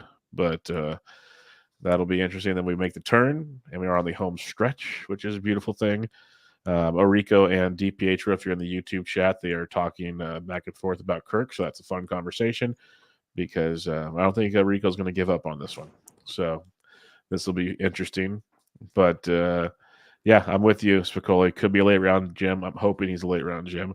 Tyler O'Neill could be one as well. So that's a fun pick as well. There goes Nestor Cortez. I was wondering where Nasty Nestor would go. And then Jeff McNeil. This is where we are in 15s, folks. Welcome back, Mr. Bloomfield. Hope you're good. You were struggling with that last pick, so I couldn't stand the. It's all good. Wilmer Flores. Wilmer Flores is where we went. Yeah, when in doubt, go with a giant. Has always worked. Yeah. Hey. Yeah, they do. Got something else to say? Yeah. No. Big fan of Wilmer. I gave my whole spiel on that a second ago. So we'll ride that one out. See where it goes, and then what I'm going to do next. I'm torn on. I'm on the clock though, so I better get untorn real quick. All righty, let's just do this and call it is what it is. We're not going to do that either. We're going to go here to here. God, this stinks at this point in the draft. This is brutal. Yes. Let's go here. Screw it. Just screw it all. Give me Davis Schneider as my middle infielder from the Toronto Blue Jays. Oh, my God. What? What's wrong with that pick? We got a problem now? We got a problem? Bloomfield? No, there goes Patrick Bailey. That's a guy I like taking late if you're waiting for catchers. And that's not even a homer pick, folks. Yeah, no, I fully agree. That's love that late pick. That's one I was that was the one I was gonna, if we were gonna collude, that was the one I was gonna tell you to wait for. But I like the Jeffers pick a lot, so I can't even get mad at the Jeffers pick. I was just thinking like Bailey's a guy when I've missed out on my main range of catchers. Big fan of Bailey. Good to know that. Yeah, that's a good pick. Byron Buxton. There's a Byron Buxton sighting. I guess now is the time. There goes Yiner Cano. That makes sense. Buxton, I guess, better late than never.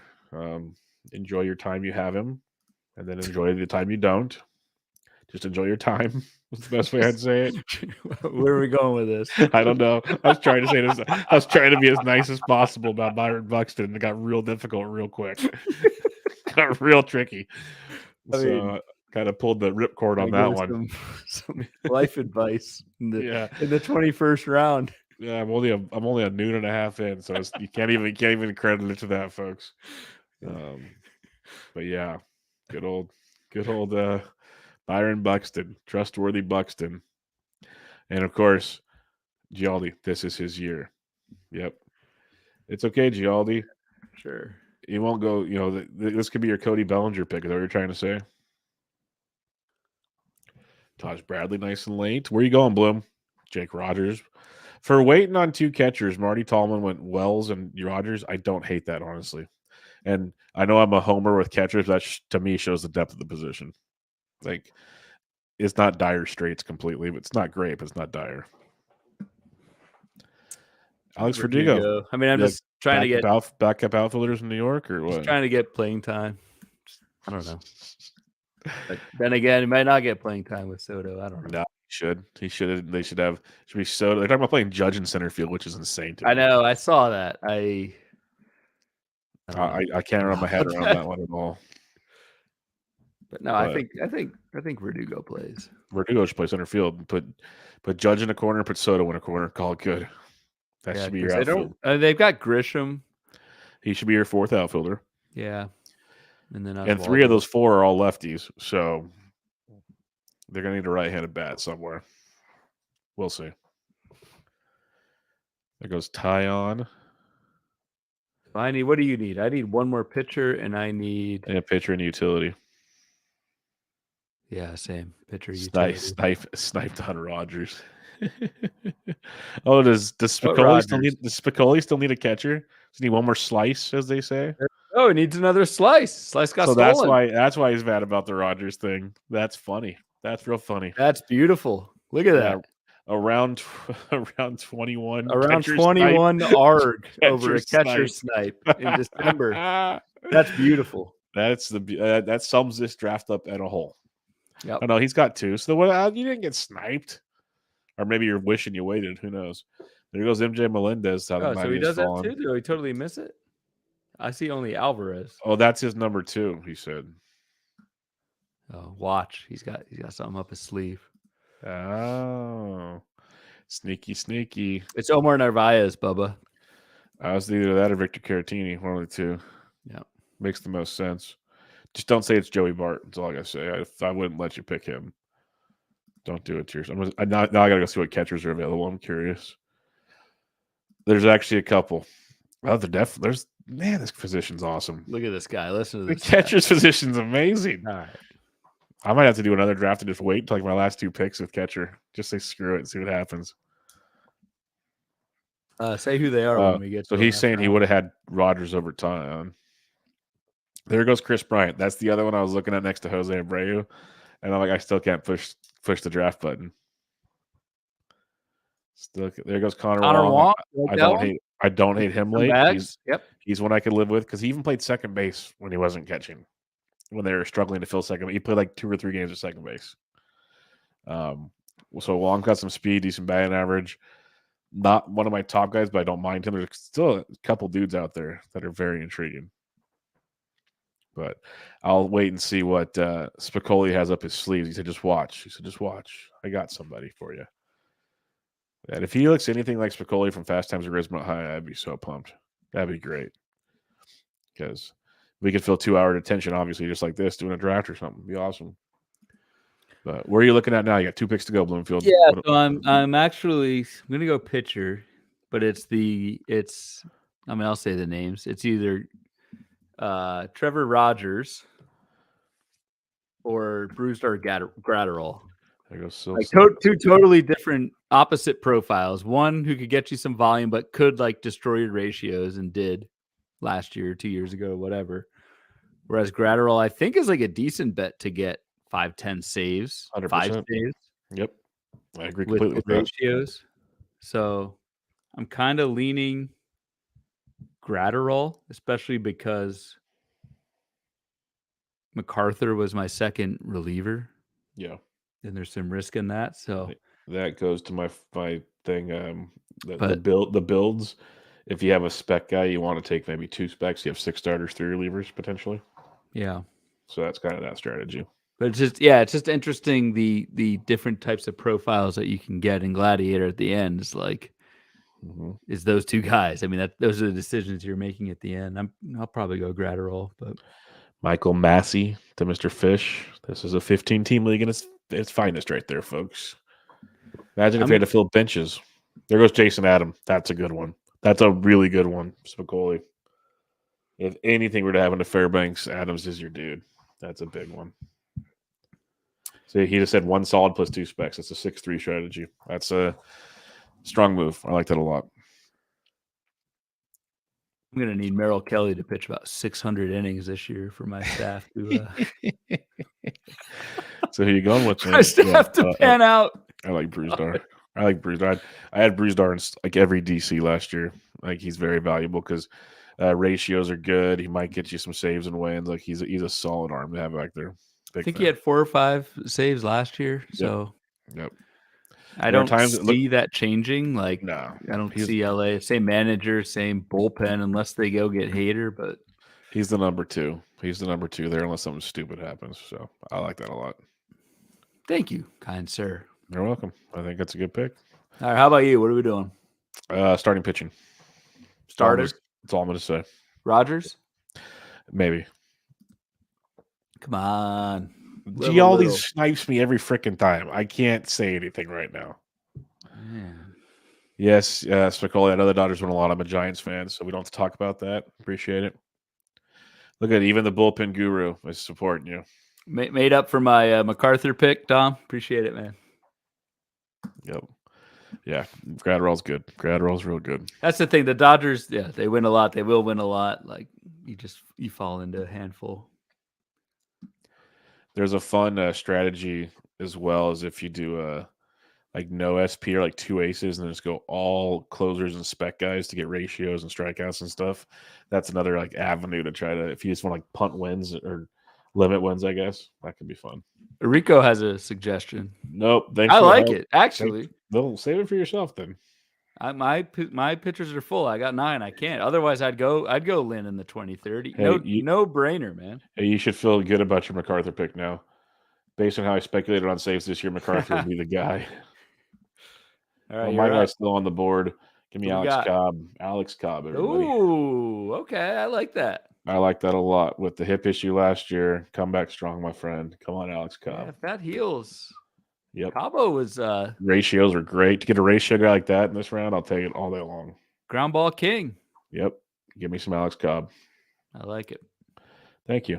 Appreciate it. We're all nice to each other now. The trash talk is timid all of a sudden. I mean, you can't really trash talk a 22nd round pick. Like, yes. Oh, watch they me. all suck at this Watch point. me. Don't tempt me. It's true. I haven't made my 23rd rounder yet. Yeah, don't tempt me with this. We could trash talk a Renee Pinto pick. Let me have fun with some of these. Don't you worry.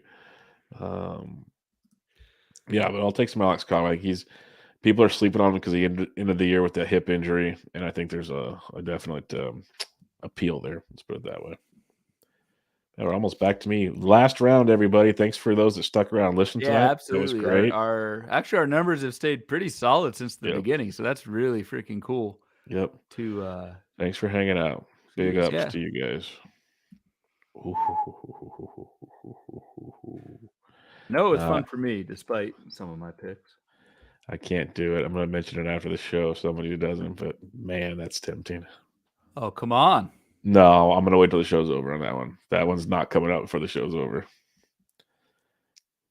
Brent Rooker by DPH. That's what I was looking at. Good pick, Bobby. Lance Lynn, 23rd. That's fine. I couldn't take him. I have to take a util guy, so it's all good. Couldn't do it anyway. Justice is served. Man, but now this is tricky. You talk about an empty player pool at this point in the draft. Holy crap. We do not have a Discord, just the podcast and our Twitter account. I got a Discord if you want to hop in there, but it's not for our show. It's just a Discord, so whichever you prefer. But this is rough. I mean, when you get sniped on Lance Lynn 23rd, you got to take your full minute. No, I wasn't taking Lance Lynn. I was taking Brent Rooker.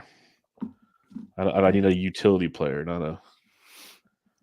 Well, speaking of utility, let's go this way and hope the second half adjustments pay off. Give me Joey Meneses. See how that plays out. Oh, man, that was something else. Marty Tallman, I haven't stayed up this late in years. You're in Central. You're in Central time. It's only 12:30, Marty. 12:30. Come on. I have to work tomorrow, but. Man, you guys, during baseball season, 2, 3 o'clock in the morning, come on, let's go. Willier Brave, nice pick. I know my guy, and it's not good. Oh, who? Tell me. Oh, we're waiting now? Luke Raley. I was looking at Luke. I like that pick. Got my guy, and it's not good. Oh, that's right. Detroit Eastern, that stupid, weird situation. Gotcha. So it's 1:30 for Marty. Well, thanks for joining us, then, Marty. Much appreciated. I did not realize that. Yeah, I thought he was Central. I knew Bobby D, Dom. They're on the East Coast for sure. A lot of hardcore East Coasters on this one. Yeah, usually we do these late night 8:30 p.m. draft Pacific time, and those guys, the hardcore guys, kind of miss us because it's too late. No, we kept watching the signups come in, and that was not the case. So that was cool. No, I wouldn't make it. Yeah, if it was 11:30 local, but yeah, when we do our next one, we'll announce that we're going to put one in the draft room lobby, and then we'll put one in a day or two later, so everyone that listens has a chance to hop in. Even though it's been a great room. It's been We're ending on a high note. I've had him in my queue, not the top of it, but I had him in my queue for a long time. There it is. I'm still waiting to see if the one guy is California for me as well. Joe stayed up with us 1:30 Toronto. Late is when it's great. We got Scott in Arizona. Heck yeah. Some parts of the year you're on our time, others not. Late. I already said that one. California. That's right. Our friend. Goalie. But seriously, thanks for everybody joining us. Appreciate it, guys. This was a ton of fun. Nice change of pace. We did our review podcast for each positions. We got some HQ podcast next week on Tuesday and Thursday with some people that contributed to the forecaster. And then it's Christmas time, and right at the beginning of January, we'll start our positional previews. So this is kind of a nice break to kind of let us chill from the reviews, get ready for a few other things, and hardcore into 2024. before you know it, and all that fun stuff. I'd say we do another Gladiator, but I think they end soon. I don't know exactly when, but they at least last year they ended pretty early in draft season, so we might have to get one scheduled. Yeah. soon, Gialdi says B&B late drafts need to be a regular thing. We want to do a couple more. Don't you worry about that. Trying to do that. Maybe we'll do one later this month. Yeah, and like I'll have my OC. I'll make sure one of them's like at 8:30 or something, so you guys could at least pay attention to that. No, I wasn't laughing. I was laughing at Mr. Irrelevant Gibson Long for longtime listeners of the show. Yes. May recall I did not know who this person was, and I actually thought his name was Gibson, first name Long, funny. second name. That's funny. What I wanted to mention, the guy that did not get drafted, I was debating it because it was the Bryce Harper conversation last year. Jason Dominguez comes back mid-season. Yeah, he'll be out first half of the year. 23rd I round, I could see it. I was debating it. I was debating because everyone did the same thing with Harper. He went at a certain point. I was debating it, but didn't have the cojones to do it. That's for sure. Yeah, but I don't think I'd do it. I don't think I'd do it. No, I didn't do it, obviously. Any final thoughts from your squad? Obviously, we could sit here and break things down all night long, but no, we could. I would just say for me in general, just a lot of work to do on the middle and late rounds. Like it's just for me personally where I'm at in draft season. I mean, I spent all of October and the first half of November working on the forecaster. It showed in the back half of this draft. I need to polish that up here over the next few weeks. But how about you? It goes to one of our takeaways we've had before is outfielder, man. There's a reason why the top guys go so early. Like I didn't intentionally wait on outfielders, but Carroll in round 1, but then McCormick in 10, Outman in 13, and then you get Rafael and Kepler. Like, it'll work, but it doesn't make you want to go to battle with these guys. Yeah, round 11, 17 addressing outfield is brutal. I agree. That came up in our outfield recap. Was that middle late round outfield? It was bad last year, and it's no surprise to see it be pretty rough this year. So maybe we prioritize outfield a little bit more early on in drafts. I'm just looking at the boards though. Not many guys did though. Like the team 5, he took 3 early. J-Rod, Adelise, and Randy, 3 out of his first 5 picks. But Art Cheesecake had 2 in his first 5. They're the only 2 guys that had at least 2 in the first 5 rounds. Yep. So it wasn't like a full barrage. I guess if you go in pockets of 10, you have certain guys with a lot of guys have more like 3 per se. But there's a lot of outfielders late in general. If you look around 13 down, a lot of green on that board. A lot of green. So definitely something to take away as well. But it'll be fun. It'll be fun to look at it some more later and kind of after it all settles in and kind of get an idea of how things went. But it was fun to do for sure. And we'll do some more for as well. Gialdi says I ended up with 3 in the first 5 rounds. So there you go. I can't read. So he got that. Way to do it. I did 2 in the first 7, didn't get my 3rd till the 14th. So I felt that pain. Yeah. That'd be one of my bigger takeaways. And if you want to wait on spec relievers, cool. If you want to wait on starting pitching, not cool. You can wait till round 15 or 16, but man, does it dry up in a Alex Cobb I'll take all day long, but I'll probably get him in a couple drafts. There's gonna be sharp people that take him too. They're gonna start catching on to that. And that's where it gets tricky for sure. I felt relievers dried up after the 9th, 10th round, which I kind of, that's not a surprise. Kind of said that at the top, but just to see that play out was interesting as well. Yeah. All right, we'll wrap it up there before we just start us picking at everything on the board. But it was a fun draft. Again, those that drafted with us, thank you. Those that took place in the chat, thank you. Those that just watched, thank you. Those that will listen later, thank you. Always great stuff. We'll be back to you guys next week with 2 more episodes. Again, those HQ episodes. Tuesday will be a live show, Tuesday night, I believe. Yeah. Thursday's show will come out, but it'll be pre-recorded and everything, but it'll be tons of fun stuff. We'll have 4 different HQ guests on that help contribute to the forecaster. So looking forward to that. And like usual, this was Benched with, I finally did it. This is Bubba in the Bloom, episode 89. Catch y'all next time.